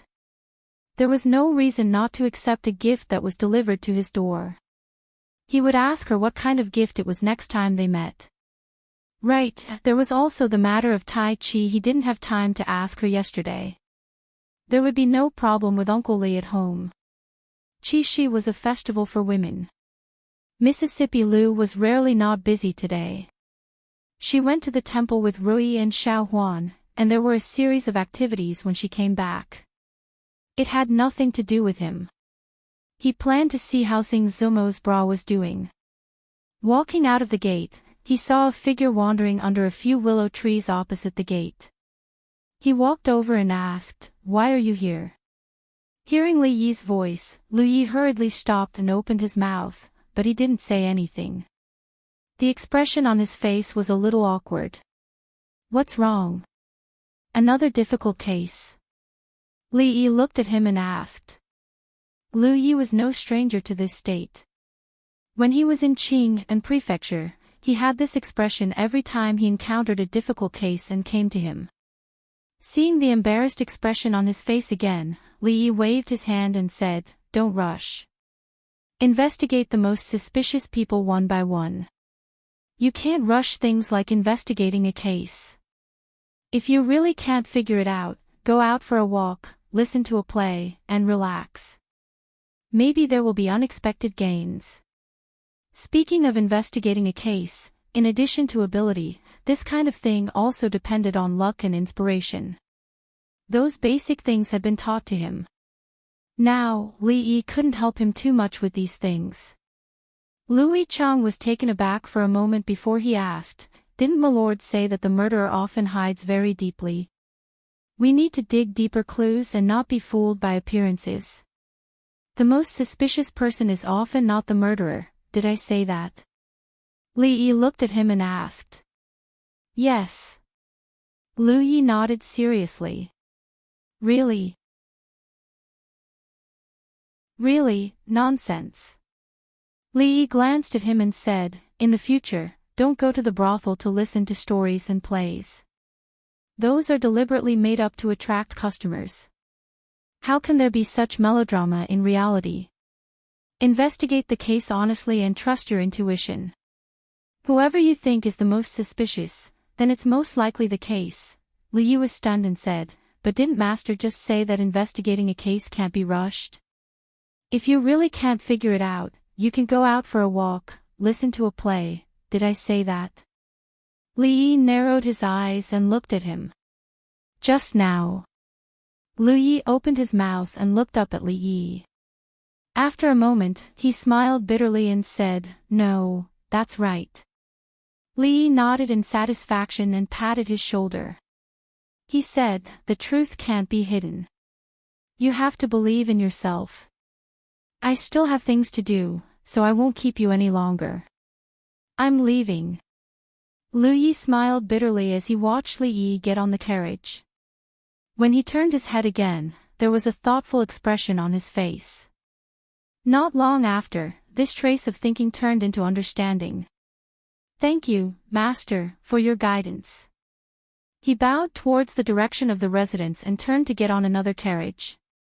A gray-clothed man lightly waved his whip and the carriage quickly disappeared. When Li Yi walked into the small courtyard, Xiao Chui and Xiao Zhu were climbing up and down a temporary colored building. They tied colorful ribbons to the wood and chattered about something. "Where's your young miss?" Li Yi stood under the colored building and asked. "Older sister Ruoqing has gone out. My young miss is painting in her room." Xiao Chui looked down and said, "We haven't finished our work yet.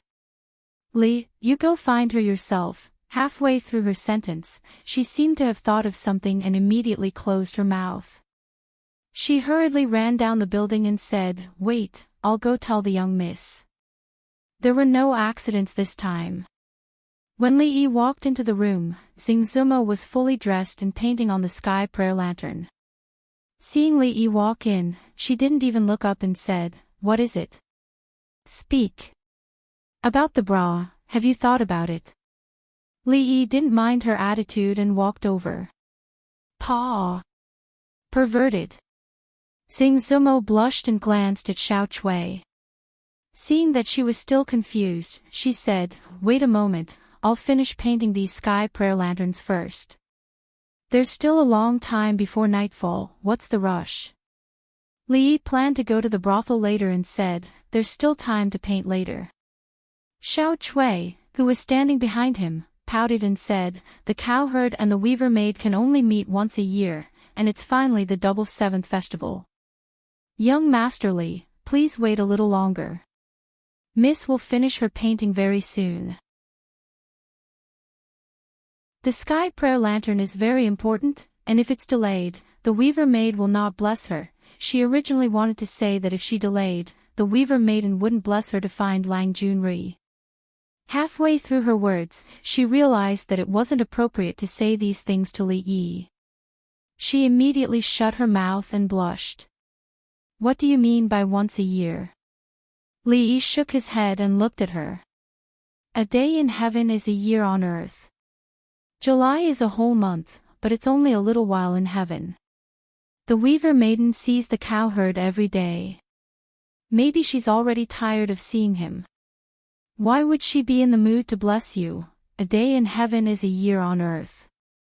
After hearing Li Yi's words, Xiao Chui's expression froze. The old people in the brothel often said this. She blinked her eyes and thought about it. She realized that what Li said seemed to be very reasonable.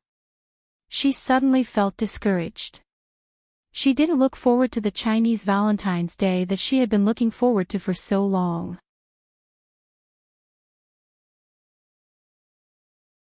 Chapter 499.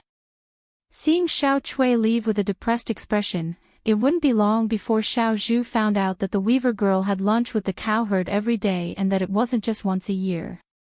Xingzumo looked up at Li Yi and said, "Xiao Chui, you lied to her too. She's been talking about Chinese Valentine's Day since last month. The outside world is cruel. Little girls like Xiao Chui have been living in a greenhouse and are easily deceived by these beautiful things. There's no harm in letting them feel the cruelty of reality in advance." Li Yi glanced at her and said, "This is what a prostitute like you should do. I'm just helping you. You don't have to thank me. There are a few pretty good newcomers in the brothel. You can try your best to promote them. I want to try that new bra." Xingzumo glanced at him and put down the brush in her hand. "No problem." Li Yi was waiting for her to say this and said, "If you need money or manpower, just let me know. If Miss Ruoqing can't solve it, she can come to me. Rui Workshop, Perfume Workshop, Ice-Making Workshop, and a series of shops under the brothel's name actually had a very large daily income. However, the brothel needed to operate, expand, and have enough money for Mississippi Lu to create the hero ranking. Including the hero conference that would be held in 2 months, they needed a lot of money.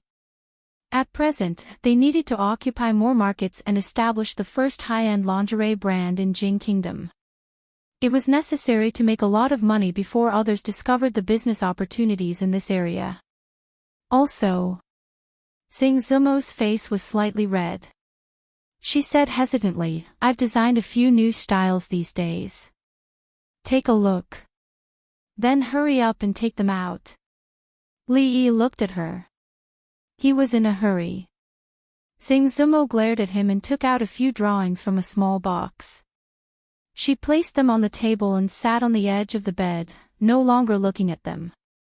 Li Yi flipped through it a few times and frowned. Although Xingzumo's drawing skills were excellent, the design of these bras was a bit conservative.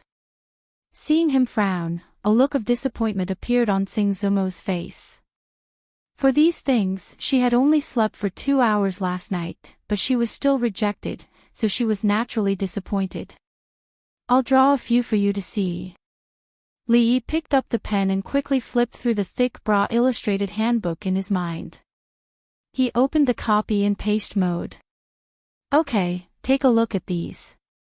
Time was limited, so Li Yi only drew a few pieces.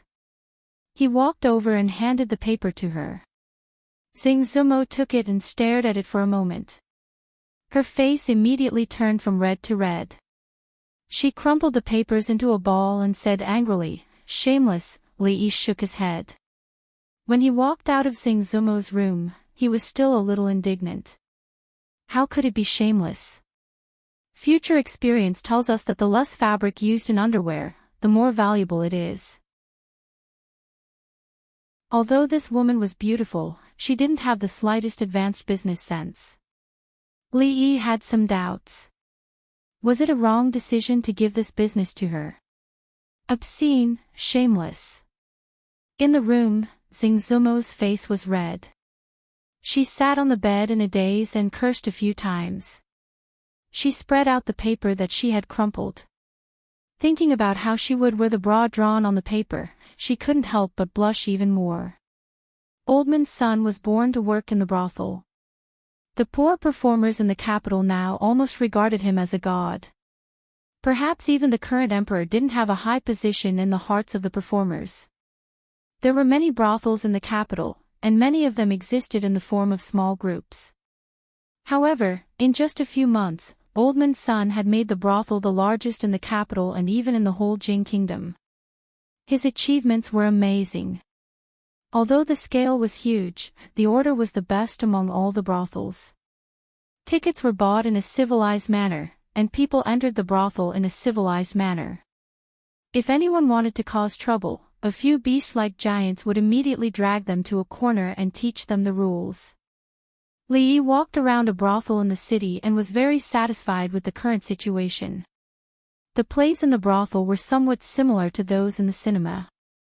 There would be a large-scale update every month, and all kinds of novel stories and scripts emerged one after another. No one knew how many people had become regular customers. Mr. Li. When Li Yi was about to go backstage to have a look, he suddenly heard a surprised voice from behind. He turned his head, looked at the strange young man opposite him, and asked in confusion, "Forgive me for not recognizing you. You are?" The young man hurriedly said, "I'm Wansu, just a small censor." "It's not strange that you don't know me, Mr. Li." That day, Mr. Li won 2 rounds of the written exam in the Golden Hall, and I was watching from the hall. Wansu. Li Yi felt that he had heard this name before. After thinking for a while, his face revealed a surprised expression. He looked at him and asked, "The censor who impeached the king of Shu?" A trace of embarrassment appeared on the young censor's face, and he nodded slightly. "Not bad, not bad." Li Yi immediately admired this young censor called Wansu. He looked around and said, "However, as a censor, what are you doing here instead of doing what you should be doing?" Wansu hurriedly said, "I'm here on the orders of Deputy Prime Minister Ma." Li Yi looked at him and frowned. He asked, "The censor is also in charge of the brothel?" Wansu was startled and shook his head. He said, "Lord Li, you misunderstood. It was Deputy Prime Minister Ma who said that these brothels are the places where people can speak freely. Deputy Prime Minister Ma said that censors should not only keep their eyes on the court, but also the public opinion." Li Yi thought for a while. If the brothel became a place that censors often hung around, then as long as the news that the king of Shu and young Duke Qin had broken up the previous evening, Emperor Jing would find out that his son was gay during the morning court session the next day. The civil and military officials would also know that they had to stay away from these 2 people in the future. Wouldn't that be great? Lord Ma is very far-sighted. Li Yi said with great approval. The censor called Wansu bowed slightly to him and said, "I just happened to see Mr. Li, so I came to pay my respects. I still have work to do later, so I won't disturb Mr. Li." Li Yi waved his hand. He didn't have much time to chat with this censor, so he turned around and walked towards the back of the brothel. It wasn't until Li Yi's figure disappeared that the excitement on Wan Su's face gradually disappeared. In many people's eyes, Mr. Li had become a legend. He single-handedly turned the tide and saved the face of the country, causing the envoy of the Qi kingdom to return in defeat. Because of this, he had gained many fans in the capital city, including this censor called Wan Su. Of course, because of his special identity, he naturally knew some information that ordinary people didn't. In his heart, he admired this Mr. Li who was about the same age as him even more. Wan Su calmed down a little and then remembered that he still had important work to do today. It was the 7th chapter of Liang Shanbo and Zhuing Tai. He had to hurry and listen to the story. A brothel was not a place that a woman like his wife should come to. However, the latest hand-copied version would only be sold tomorrow morning. If he couldn't tell her the story when he returned at night, he was afraid that he would have to sleep in the study again. Wan Su suddenly felt a headache when he thought of how she would cry and ask him to continue the story. However, he still bought a ticket at the door and walked in unhappily. Chapter 500. Nowadays, there are more and more customers who like to come to the brothel to listen to the opera. The old place is a bit small. I plan to rent the surrounding land as well. This way, each place can be expanded by 50%. Otherwise, I'm afraid it won't be long before it can't accommodate so many customers. As they walked into the brothel again, Ruoqing pointed at the neatly arranged tents and said to Li Yi. Li Yi nodded and said, "You can make the decision on these matters. If you want to rent more land, I'm afraid you'll have to go through the government. I'll let County Magistrate Lu know." As soon as he finished speaking, a strange sound came from beside him. Li Yi turned to look at her and asked, "You haven't eaten?" Wan Ruoqing blushed slightly and said, "I ate a little this morning." Li Yi raised his head and looked at the sky. The sun was about to set. He frowned and said, "No matter how busy you are, you can't skip meals. There are many things that you don't need to do by yourself. Just leave it to the people below. Let's go out and eat something." Wan Ruoqing shook her head and said, "No need. The brothel is about to close today, let's go. I'm hungry too." Li Yi didn't wait for her to continue and walked out first. Wan Ruoqing was startled and could only follow him helplessly. The capital was not like Qing and prefecture. The curfew system was very strict. Except for a few days every year, people were not allowed to walk on the streets after 8 o'clock. If there was a violation, the punishment would be detention, and the punishment would be execution on the spot. Even if the offender died, there was no way to redress the grievances. Therefore, when the sky gradually darkened, the customers in the brothel all reluctantly left and waited to come back the next day. Recently, the new Liang Shanbo and Zhuing Tai came out. I don't know who wrote it. I almost cried just now. That's nothing. I'm 40 years old this year. Didn't I cry like a 4-year-old just now? If it wasn't for someone stopping me, I would have rushed up and beaten that Ma guy. Judging from the audience's reaction, Liang Shanbo and Zhuing Tai was another successful play after The Legend of the White Snake. Thinking about it, Liang Shanbo and Zhuing Tai was one of the 4 great love stories among the common people. It had been passed down for nearly 2,000 years, and it was still talked about enthusiastically by people. His maids hid in a corner and cried. Then he deducted a month's salary.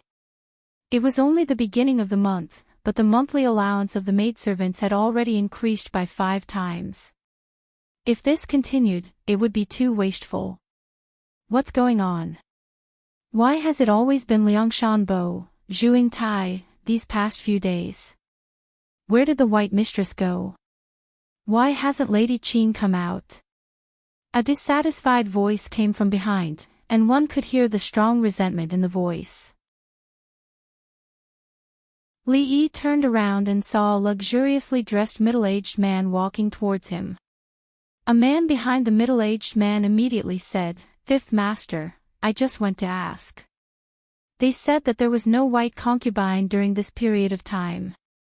If you want to see her, you have to book the whole place, but the price is too high. Price? Does Fifth Master care about that little bit of money? The middle-aged man walked past Li Yi and Wan Ruoqing and said, "You go and arrange it tomorrow. In short, I want to see the white mistress tomorrow, Fifth Master, don't worry. Leave it to me." The man hurriedly followed. When he passed by Li Yi, he paused, slightly tilted his head, and nodded. Then he strode forward again. "What's wrong?" Seeing Li Yi standing there, Wan Ruoqing asked in confusion. Li Yi looked away from the man and said with a smile, "Nothing. It seems that the legend of the white snake is quite popular. These days, there will be 2 more shows every day. After all, everyone has their own preferences. Some customers like those strange things." Wan Ruoqing nodded her head. To her, it was just a simple sentence. The places where the brothels were located were not in the prosperous areas of the capital. There were not many places to eat around. In addition, it was almost evening, and many shops were closed. It was not easy to find a bun shop that was about to close. Li Yi looked at her and asked, "Do you want to eat 2 buns to fill your stomach?" Wan Ruoqing nodded. She had lived a poor life since she was young. For a long time, buns were considered a luxury. Seeing someone walk in, the waiter looked up and said, "There are only 4 buns left. 8 copper coins." 4 was 4. Fortunately, it was still warm. Li Yi did not bring any money with him. He was about to ask the guard not far away to come over when the waiter saw Wan Ruoqing standing outside. After a moment of shock, he waved his hand and said, "Forget it. There are only 4 left. You can take them all. It's free." Li Yi was stunned. He immediately realized that he had been crushed by Wan Ruoqing in terms of appearance. 8 copper coins is also money. You don't need anything. Does your boss know that you are so generous? Li Yi asked the guard to take out his money bag. He carefully counted a few coins and slammed them on the table beside him. He glared at the waiter and said coldly, "Do you think I need 8 copper coins?" The waiter stood there in a daze. He looked at the copper coins on the table and then at the strange customer who had disappeared. He muttered, 2 copper coins are missing. The buns were not big. Li Yi quickly finished one. Wan Ruoqing only took 2 small bites of the bun in her hand. Recalling the scene that had just happened in the bun shop, the corners of her mouth curled into a slight smile. After finishing the second bun, Li Yi turned his head and asked, "You should know about the martial arts circle conference, right?" Wan Ruoqing nodded and said, "I've already asked them to spread the news. The other prefectures have also sent fast horses to spread the news. The people going to Qing and prefecture are going by water. They will arrive tomorrow. They will only need a month to spread the news." Mississippi Lu sighed and the brothel complimented each other. The chivalry ranking needed the help of the brothel to spread the news. They would also send people to help maintain the security of the brothel. The people in the martial arts circle were more active than them in the matter of the martial arts circle conference. The purpose of the brothel was to spread the news among the common people. The sky grew darker. Li Yi looked at her and said, "It's getting late. Leave the brothel to them. I'll take you home." Wan Ruoqing nodded and handed the last bun in her hand to him. She said, "There's still 1 bun left. I can't eat it. Do you want to eat it?" Seeing Li Yi shake his head, Wan Ruoqing looked around. She suddenly took a few quick steps to the side and placed the bun in a beggar's bowl in the corner. "Let's go." She walked over and said to Li Yi with a smile. At a certain moment, a figure in ragged clothes curled up in the corner of the wall suddenly trembled. He took a few deep breaths and saw the bun and the bowl in front of him. His breathing immediately became hurried. He immediately picked up the bun and took a big bite. To him, who hadn't eaten anything for 3 days, a bun that could save his life had an extraordinary meaning. He raised his head and only saw the side of the woman's face reflected in the sunset. His hand paused and the bun fell to the ground. Heavenly Empress. Li Yi and Wan Ruoqing's figures gradually faded away. A guard following behind them saw the beggar suddenly kneel on the ground and crazily kowtow in a certain direction. He muttered, "It's just a bun, is there a need to do this?" He shook his head and walked forward several steps. Then, he looked back and sighed. He slowly walked over and took out a piece of silver from his waist and placed it in the broken bowl in front of the beggar. After an unknown period of time, the beggar's forehead was dripping with blood. He finally stopped and picked up the dirty bun. He looked in the direction that the Heavenly Empress had left in, his face full of sincerity. After a long time, he looked away from the distance and inadvertently glanced at the broken bowl in front of him. The bun in his hand fell to the ground once more. "Thank you, Heavenly Empress. Thank you, Heavenly Empress. Thank you, Heavenly Empress." Around them, people walked out of their houses. They looked at the beggar in the corner and sighed as they shook their heads. "This beggar, I'm afraid he's gone crazy. I think he's already been lying there for 3 days. He's quite pitiful. Give him something to eat. If he really died here, it would be troublesome."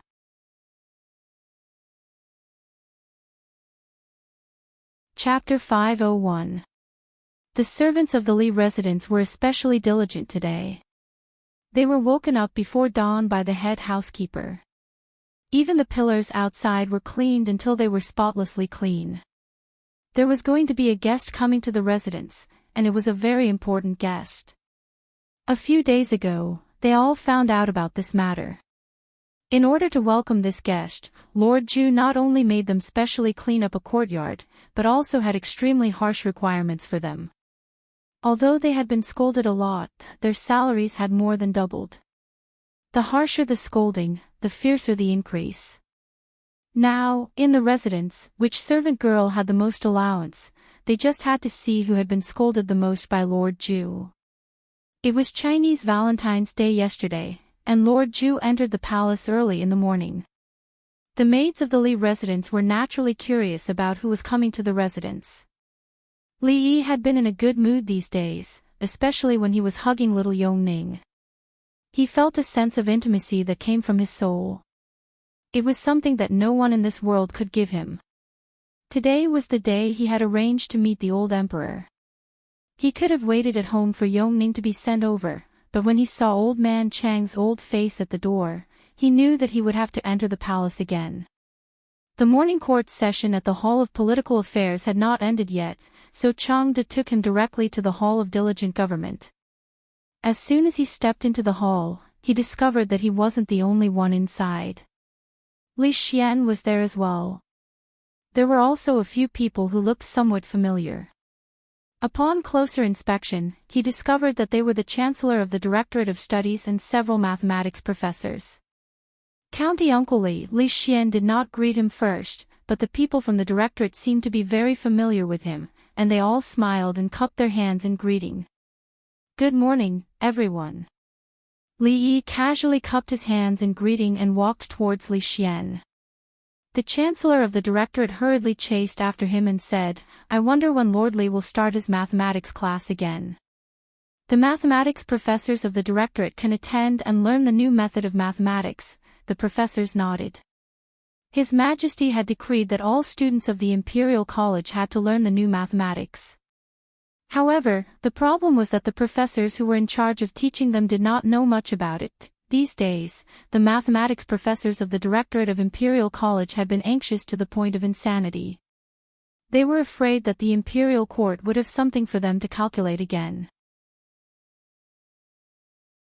Once or twice could be forgiven, but if they made a few more mistakes and caused a loss of tens of thousands of taels of silver to the national treasury, it would be hard to say whether they could still keep their heads on their necks. "I won't be free for the next few months. Let's talk about it after the new year," the chancellor of the directorate's face twitched, and several professors of mathematics looked horrified. After the new year, anything could happen in 5 months. They didn't know if they could see Uncle Li at that time. They couldn't wait another day. What's the matter this time? Li Yi ignored the people from the directorate and walked over to ask. Li Xian shook his head and said, I don't know. I was also summoned to the palace early in the morning. Li Yi frowned. His intuition told him that trouble was coming. After waiting for a quarter of an hour in the hall of diligent government, the old emperor finally arrived. These days, his condition seemed to have stabilized, and his complexion looked good. In all fairness, Li Yi hoped that the old emperor could live a few more years, so that he could also live a few more years in peace. Today, I asked you to come here because I have an important matter. I have thought about it for a long time, and I still intend to entrust it to you. After sitting down, Emperor Jing said directly. When he spoke, he looked at Li Yi and Li Xian. A few days ago, because of the chessboard and rice, I and many officials almost fell into the trap of the envoy of the Qi kingdom. Before that, Prince Jin used the new mathematics method to save tens of thousands of taels of silver for the national treasury. A thoughtful expression appeared on Emperor Jing's face, and he said, Since then, I have discovered that mathematics is really unfathomable, and its importance is no less than that of governing the country and pacifying the people. Hearing this, the mathematics doctor of the directorate looked ashamed. His Majesty's words were like a slap in the face. Li Yi was a little surprised that the old emperor had such insight. Technology was the first productivity, and mathematics was the queen of science. After hundreds or thousands of years, people would understand this truth. Although the level of mathematics in this era was far from being able to understand this, if basic mathematics was used to the extreme, it would be enough to make a big step forward for the Jing kingdom. Therefore, I intend to set up a mathematics school outside of the directorate, and Li Yi, the county earl of Chang'an, will be the superintendent. In addition to the mathematics doctors and mathematics students of the directorate, another 100 people will be selected from the capital to learn the new mathematics method. The superintendent can make the decisions for the affairs of the mathematics school. Mathematics school. Li Yi was stunned when he heard this. No way. Was it going to be so big this time? In addition to the mathematics school, an academy of sciences will be set up independently of the Ministry of Works. Emperor Jing glanced at Li Xian and thought of the things he called science. He said, Superintendent Li Xian, regarding the 2 academies, I will let the Ministry of Works quickly supervise the construction. Li Xian's face showed a surprised expression. A few days ago, he had gathered all the things that the people had come up with, but he had not received any response. He thought that Uncle Huang had long forgotten about it. At this moment, he was a little surprised. The superintendent of the Academy of Sciences was much more interesting than the supervisor of Jiangxi province. Didn't it mean that in the future, he could work on those things justifiably? Although Emperor Jing's words were very good and very right, the establishment of the mathematics school and the Academy of Sciences was a magnificent feat in the Jing kingdom. If the mathematics school was incorporated into the Academy of Sciences, and the Academy of Agriculture, Army, Medicine, and Life Science were added to the Academy of Sciences, this great emperor would definitely be remembered in history. For an ancient person, it was very rare to be able to do this, but he really didn't want to be a superintendent. Wouldn't it be exhausting for a single person to teach so many students? He had to recruit more teachers. The Imperial College's mathematics professors were not bad. It was just that their rigid way of thinking had not been reversed. It wouldn't be a problem for them to give a few pointers. There was also Prince Jin. Although he was young, it was not a problem. This boy was born to do mathematics, so he couldn't let him go. If he didn't have a cheating device, he might be crushed by him. Masterly, this is the list of the students of the mathematics school. Chang De handed a long memorial to Li Yi, and even the way he addressed him changed. The list was drawn up. It seemed that Emperor Jing had never thought about asking for his consent. Didn't he say that he would not force him? Didn't he say that the emperor would not go back on his words? The memorial was as long as his arm, and it was densely filled with names. After Li Yi glanced at it, he frowned slightly. Your Majesty, this list. I'm afraid it's not possible. Why not? Emperor Jing looked at him doubtfully. Most of these people were selected from the families of the powerful and officials. If he didn't insist on recruiting 30% of the students from poor families, he was afraid that these 100 places would be occupied by them. Anyone could see that the imperial court attached great importance to the mathematics school. This meant that it was almost a blessed place for promotion. Whether it was a noble or a courtier, who didn't want to place their own people there? I forgot to bring a small notebook. Li Yi touched his waist sleeve and said with some depression. What? The doubt on Emperor Jing's face was even stronger. Nothing. Li Yi raised his head and said with a serious face, Your Majesty, you may not know that mathematics is the same as writing poetry and playing chess. It is also about talent. Talented people can master extremely profound knowledge in a short period of time, just like Prince Jean. However, there are also some people who don't have talent in mathematics. No matter how hard they work, they won't achieve much in their lifetime. Emperor Jing nodded.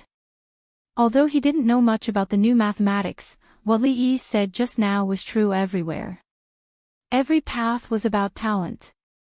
Old General Shui couldn't write beautiful essays, and Prime Minister Qin couldn't lead troops to war. However, in fact, when they were young, there was no difference in the education they received. It was nothing more than a matter of talent. That makes sense. In your opinion, how should the students of the mathematics school be selected? Emperor Jing agreed with Li Yi's opinion and looked at him and asked.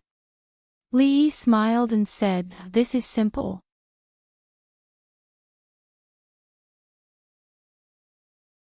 Chapter 502. Your Majesty, take a look. This Chen Lisan has the word Sen in his name. He must be lacking wood in the 5 elements. Generally speaking, people who lack wood in the 5 elements are not good at mathematics. Also, this Qin Feng, crazy Qin. Why does a lunatic want to learn mathematics? This name is inauspicious. He is not suitable to enter my mathematics college. Also, this Chui Shixin likes the new and hates the old. My mathematics college will naturally not accept such a person with bad conduct. And this Li Jianren, what kind of mess is this? What kind of place do you think our mathematical college is? Unexpectedly, he forgot to bring his notebook. Li Yi finally found it in the corner of the library and thought that he must put it in a conspicuous place next time. Li Xian was flabbergasted as he watched Li Yi pick out those people one by one. The Chancellor of the Directorate and several mathematics professors were dumbfounded. Was this how the Divination Academy recruited students? Those who lacked wood in the 5 elements would not be accepted. Those with inauspicious names, how was his name inauspicious? Qin Feng was crazy Qin. Chui Shixin liked the new and hated the old. Was Li Jianren equal to Bitch Li? His Majesty was here. Could this county uncle Li dare to be more careless? This was clearly revenge, naked revenge. Among the Qin family, Chui family, Qin family, and Assistant Minister Li's family of the Ministry of Works, which one of them was not inextricably linked to the King of Shu? Of course, they had more in common. Because of the fight in the imperial palace, these families were the most active in impeaching County Uncle Li in the court. At a certain moment, the Chancellor of the Directorate suddenly remembered that he seemed to be involved in this matter. Looking at County Uncle Li, who was still picking out people one by one, he could not help but feel a chill from the bottom of his spine. Emperor Jing's face was full of astonishment. He looked at Li Yi and said, Be serious. If he really used such an absurd reason to select students, the court would definitely be in an uproar. Thinking of the involvement of so many courtiers, even Emperor Jing himself felt a headache. When the Chancellor of the Directorate heard this, he was even more shocked. County Uncle Li was so frivolous about such an important matter, but the Emperor only said such a sentence. If it was any other courtier, their heads would be jumping on their necks. At this moment, he was even more certain that County Uncle Li could not be offended. Li Yi sighed and thought that this method would not work. He said, actually, if we want to see if they have talent in mathematics, we only need to conduct a test on them before they enter the academy. Whether they are from a poor family or a noble official, as long as they meet the age requirement of 20, they can all sign up. At that time, we only need to select the top 100 according to their results. Jing Di nodded his head. This method was to his liking. In recent years, he had deliberately supported the poor and weakened the aristocratic families. Li Yi's action did not differentiate between the poor and the noble, which was to his liking. That's right. I will have someone put up a notice outside. Those who meet the requirements can register. 10 days later, there will be an examination, and the best will be admitted. At that moment, Li Xian stepped forward and said, Uncle Huang, the Science Academy is different from the Mathematics Academy. You can't just recruit young people. Emperor Jing nodded and said, You are the Academy supervisor. You can decide these things yourself. Upon hearing this, Li Yi's eyes lit up, and he asked, Your Majesty, may I ask if the Academy's enrollment? Without waiting for him to finish, Emperor Jing waved his hand and said, You can decide everything except enrollment. If he were to decide the candidates, there would be a storm in the court.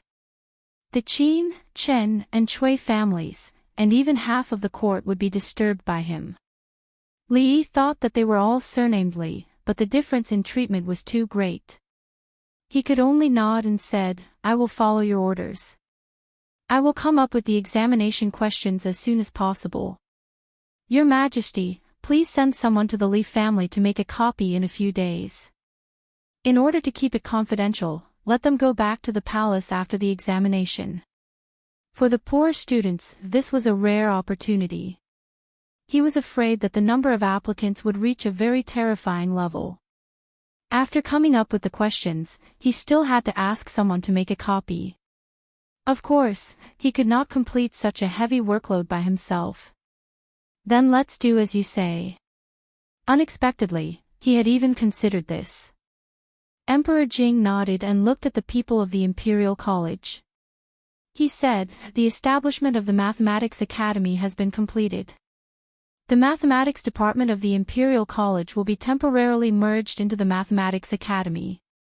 You and County Magistrate Li will discuss the specific matters after the merger. I will follow your orders. Several mathematics doctors immediately responded and breathed a long sigh of relief. This was good. In a short time, with County Magistrate Li at the top, there should be nothing wrong with his head. Not long after, several people walked out of the palace one after another. Emperor Jing slowly stood up and said, He really makes me worry. Things in the court are not as simple as he thinks. When he walked out of the palace, he murmured, It is not the time yet. The court cannot be in chaos. Changda's expression was a little complicated. Finally, he could not help but say, Your Majesty, do you really think he has given up? Emperor Jing looked back at him.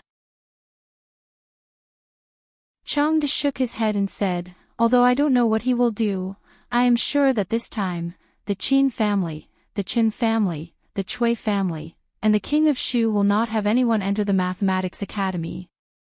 As for County Magistrate Li, who was about to become their superior, several mathematics doctors naturally tried to flatter him after they left the palace. However, this young superior was not moved at all. They looked at each other and smiled bitterly.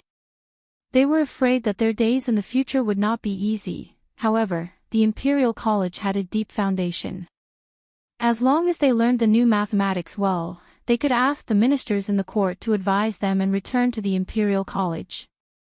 The mathematics doctors naturally did not believe that Prince Jean, who was only 10 years old, was better than all of them. It was just that they had not been exposed to the new mathematics. What talent! It must be that county magistrate Li deliberately flattered His Majesty. Sister Shaning, I will miss you. In a luxurious carriage, Yongning opened the curtain and waved to Princess Shaning. She said in a soft voice.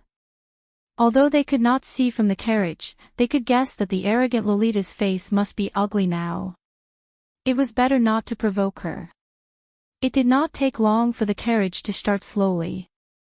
There were 4 old men in gray following them. There was also one in the corner of the carriage. He closed his eyes and kept a straight face, looking very skilled. In order to not let the entire capital know that the little princess had left the palace, the old emperor only sent these 5 people to protect her. Presumably, their martial arts skills were not bad. Of course, the serving maids and the dozens of palace guards were already waiting for her at home. The carriage started slowly. The arrogant Lolita stood there with a face full of dissatisfaction. Li Emingzu touched her head and said, "If you want to leave the palace, we will go find them tomorrow." "Humph, I don't care." Princess Shaning curled her lips and shook her head. She glared at the carriage that had already gone far away and walked forward angrily. After a while, she walked back again. She lowered her head and kicked the ground with her feet. She asked, "What time tomorrow?" When their Lord Ju walked in from outside with a 5 or 6-year-old girl in his arms, the servants of the Li family finally knew what kind of guest they had prepared for these days. Other than looking a little cute, there was nothing special about this girl. Why did Lord Ju treat her so well? Could it be, after the servants of the Li family bowed and greeted him, they began to make wild guesses? Li Yi had already walked into the inner courtyard with Yongning in his arms. "Young master, whose family is this girl? She is so beautiful." Fong walked over and asked curiously. An old man in gray followed behind Li Yi and was about to step in when Fong suddenly reached out and said, "You can't go in here." The old man frowned but did not say anything. He reached out and pressed his hand on the shoulder of the man blocking the way. He found that the man did not move at all. Do you still want to fight?" Fong rolled up his sleeves. He had learned a few moves from second great uncle a few days ago. This old man seemed to be quite strong. It was a good time to spar with him. A strange look flashed in the old man's eyes. He pushed forward lightly. Fong staggered back a few steps and fell on his butt. The old man glanced at the courtyard again. He stood at the entrance like a wooden pillar and did not walk in.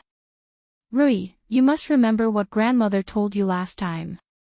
As the old mistress spoke, she pulled Rui's hand and walked out from inside. When she saw Li Yi in the courtyard, she was stunned for a moment. She quickly walked over with a hint of joy on her old face. She gently pinched Yongning's little face and asked Li Yi, "Whose family is this girl? She is so beautiful." Li Yi touched his nose and said, "Her Majesty's family."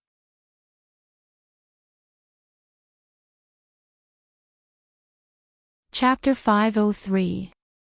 From His Majesty's family.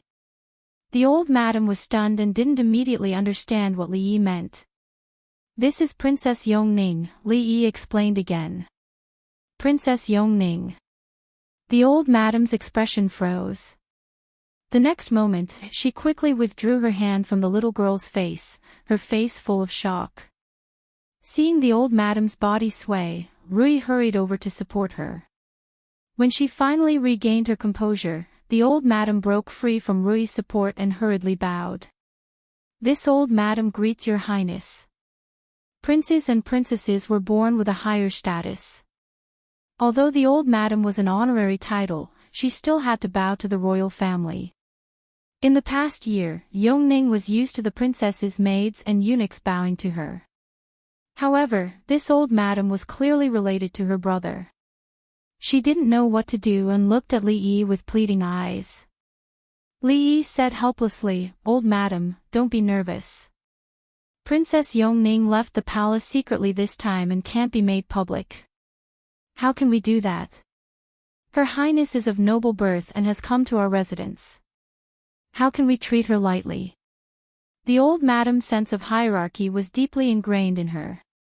She looked at Li Yi and said, "Aren't you going to invite Her Highness in?" It took a lot of effort to make the old madam understand that Her Highness was here for a vacation and couldn't let too many people know. Otherwise, His Majesty would blame them. It was better to keep a low profile. Even so, the old madam still took this matter seriously. She gathered all the maids and servants in the residence and lectured them. The gist of it was that the little girl was very noble and had the same status as a duke. If any servant dared to show any disrespect to her, they should pack their things and return home.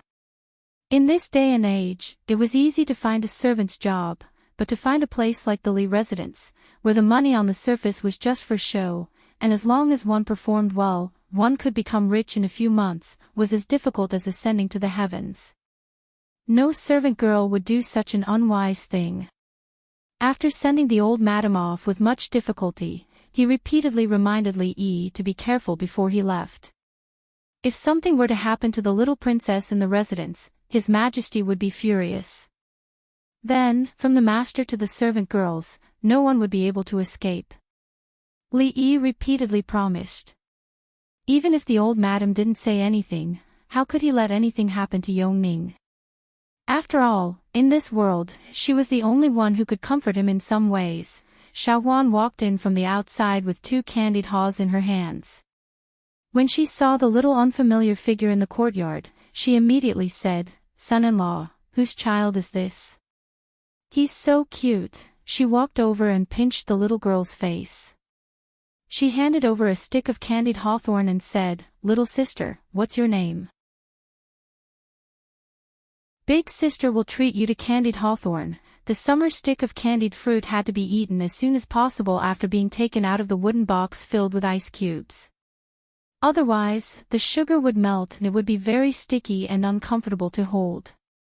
Princess Yongning sat in the shade of the courtyard, eating candied fruits that she hadn't eaten for a long time. Although the candied fruit had melted due to the hot weather and the taste wasn't as good as she remembered, she still ate it with relish. After all, no matter how bad it tasted, it was still candied fruit. Xiaohuan hid in the room with a pale face and didn't dare to come out. Thinking that she had just pinched the princess's face, tears welled up in her big eyes. That was the princess, the emperor's daughter. If the emperor knew, would he arrest her and punish her? It was said that disrespecting the princess would result in being beheaded. Xiaohuan didn't want to be beheaded, but it was the emperor. Would the young master and miss save her? Li Yi shook his head helplessly. He dragged her out of the quilt and said, "What's wrong? You can't pinch the princess's face. Don't worry, no one will punish you. Hurry up and come out. It's such a hot day. Isn't it hot under the quilt?" "Really?" The little maid poked her head out of the quilt and asked with tears in her eyes. "Has the young master ever lied to you?" Li Yi looked at her and asked seriously. The little maid sniffled and said in a low voice, "Yes, many times." He dragged the little maid out of the room and said, "If you want to pinch it, you can pinch it a few more times. Tomorrow, there will be 2 more princesses coming. You can." "No, you can only pinch the little one." Although she didn't have to worry about being arrested and punished, Xiaohuan was still a little afraid of the legendary princess. She hid in the distance and didn't dare to approach. Seeing this, Li Yi didn't force her. Anyway, she was going to stay here for 2 months. She would get used to it after 2 days. Outside the courtyard, Fong patted the dust off his butt and crossed his arms. He looked at the old man in gray standing at the door with a suspicious gaze. Sometimes, he smacked his lips and his face showed a look of amazement. Of course, he was not only amazed at the old man's great strength, but also surprised that he could stand there for an hour without moving. If he didn't observe carefully and could still feel the old man's breath, he would definitely think that he was a dead man. Go away. Just as old Fong's face was about to reach the old man suddenly opened his eyes and said coldly, "Old Fong, don't worry." Old Fong jumped to the side and glared at the old man. Then he curled his lips, dusted off his butt, and walked away. What's so great about being able to fight? In 30 years, he could break the old man's bones with one hand. If the old man was still alive in 30 years, then 40 years, 50 years, I can't outlast second granduncle, but I can't outlast you. The old man indifferently glanced at the man who possessed a monstrous strength and shook his head. He turned his head to look at the courtyard beside him and heard the clear laughter of the little princess coming from inside. He turned his head and once again closed his eyes. The order they received was to deal with some emergencies. His Majesty specifically said that they shouldn't interfere with anything about County Uncle Lee except for that. In the clean courtyard, there was a swing hanging from a huge tree that could cover half of the courtyard. At this time, the sun was about to set. Li Yi pushed Yongning, who was sitting on the swing. He had become more and more accustomed to her smile, and his heart was inexplicably relaxed. "What did the old madam say to you just now?" Li Yi turned his head and asked her. "No, nothing." Rui blushed slightly and said immediately as if she thought of something. "My husband likes children very much."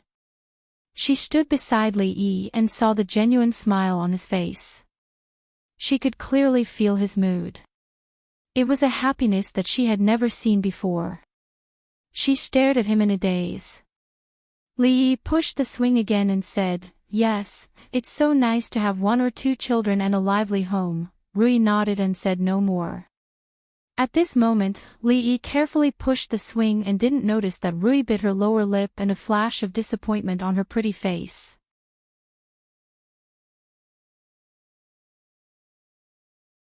Chapter 504. He, brother, come too. Princess Yongning slid down the long wooden slide and sat on a rocking cart in the shape of a sheep. She turned around and said to Li Yi. Li Yi stood not far away and looked at her with a smile. It was fine for a 5-year-old girl like Yongning to play with this, but it was shameful for a grown-up like him to ride on a sheep. If people were to find out about this, the headline on the front page of the Capital Daily tomorrow would be, "Shocking, a certain unscrupulous county uncle actually did such an indecent act with a female goat." His reputation as one of the 3 heroes of the capital would be completely ruined. They were now in a spacious room at the back of the small courtyard.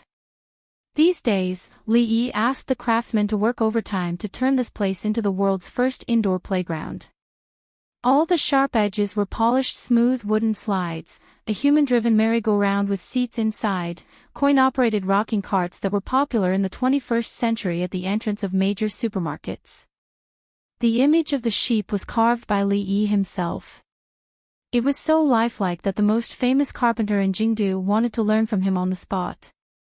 At this moment, if there was a cute voice saying, "Little brother, come and play with me," it would be even more lifelike. There were huge ice mirrors in the 4 corners of the room. No matter how hot it was outside, there was still a cool breeze in the room. No matter how they moved, they were not afraid of sweating. Ah! Princess Shaning, who had been standing at the door for a long time, finally came to her senses. She screamed and rushed over. She sat on the merry-go-round and didn't let go.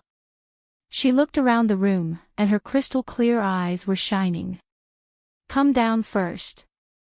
Li Yi walked over and said to her. "I won't." The arrogant girl stared at him and showed a pair of canine teeth, looking aggressive. Li Yi said helplessly, "This is not how you play with it." It was not easy to persuade her to come down and let Yongning get down from the rocking cart.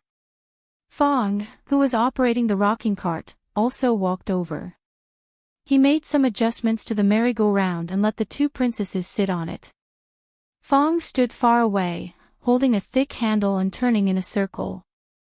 The merry-go-round also turned, and the arrogant loli's scream immediately sounded in the room. The merry-go-round in the future could move up and down as it spun, but to achieve such an effect, it would take more than a month. Even if it was done, old Fong, who had wrestled with a bear and won, would be exhausted to death. Even so, he had hired more than 10 carpenters to work day and night on this kind of work that could only be done in circles 2 days ago. Me too, I also want to get these things in the palace. The tsundere loli had already gone crazy from playing. She slid up and down the slide, screaming repeatedly. Old Fong rode on a pleasant goat, panting heavily. He was as tired as a dog. Young master. I can't. Fong's voice was trembling. He said, find a few more people. This thing is too tiring. Li looked at him and said, second granduncle said that you have to break through the limit in order to make progress. Otherwise, it will be a waste of talent. Fong kept shaking his head. No, I don't want to make progress anymore. This work is not done by a human. Even a donkey would be good. Li thought for a moment and said, that's right. I didn't think it through. Recently, there is a small gang in the Jade Yard that often makes trouble in several shops. I originally wanted you to keep an eye on it. Since you are so tired, then stay at home and have a good rest. Let Mrs. Fong make more delicious supplements for you. I will see if old Sue and the others have time. Fong got up from the pleasant goat and said angrily, what? Which small gang has the guts to make trouble for us? Young master, don't worry. I will definitely go and see more in the next few days.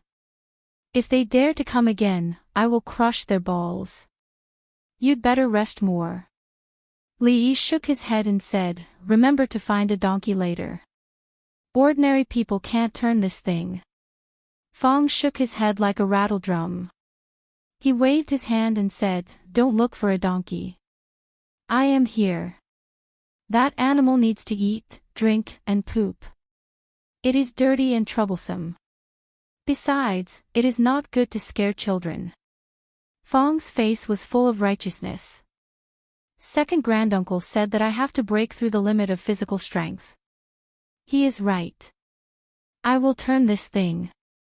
Fong went to inspect the territory around the Jade Yard. The proud Lolita changed into a less flamboyant dress and replaced the golden hairpin with a jade hairpin. She was led by Princess Royal Highness and walked on the street. She was curious about everything she saw. She bought a lot of things along the way. Several guards followed behind her were so full of things that they could hardly see the road. But today, the role of these guards was just to carry the bags. Several ordinary old men were scattered around and closely observed everything around. The imperial notice was posted yesterday. As of this morning, there are already nearly 1,000 people who have signed up. Mingzu turned to look at Li Yi and said, this is only the first day. In 10 days, the number of people who have signed up will be very terrifying. Li Yi was not surprised. The emperor valued mathematics so much that everyone in the court did not know about it. Naturally, it could not be hidden from the other students in the capital. This was a broad road to promotion. It was a shortcut that could not be more convenient. Mathematics was not valued before and there was a shortage of talents. It could be said that as long as one entered the mathematics school, they would not dare to ask for a promotion, but a promotion was inevitable. Li thought for a moment and said, let the Imperial College choose. We can't let just anyone in.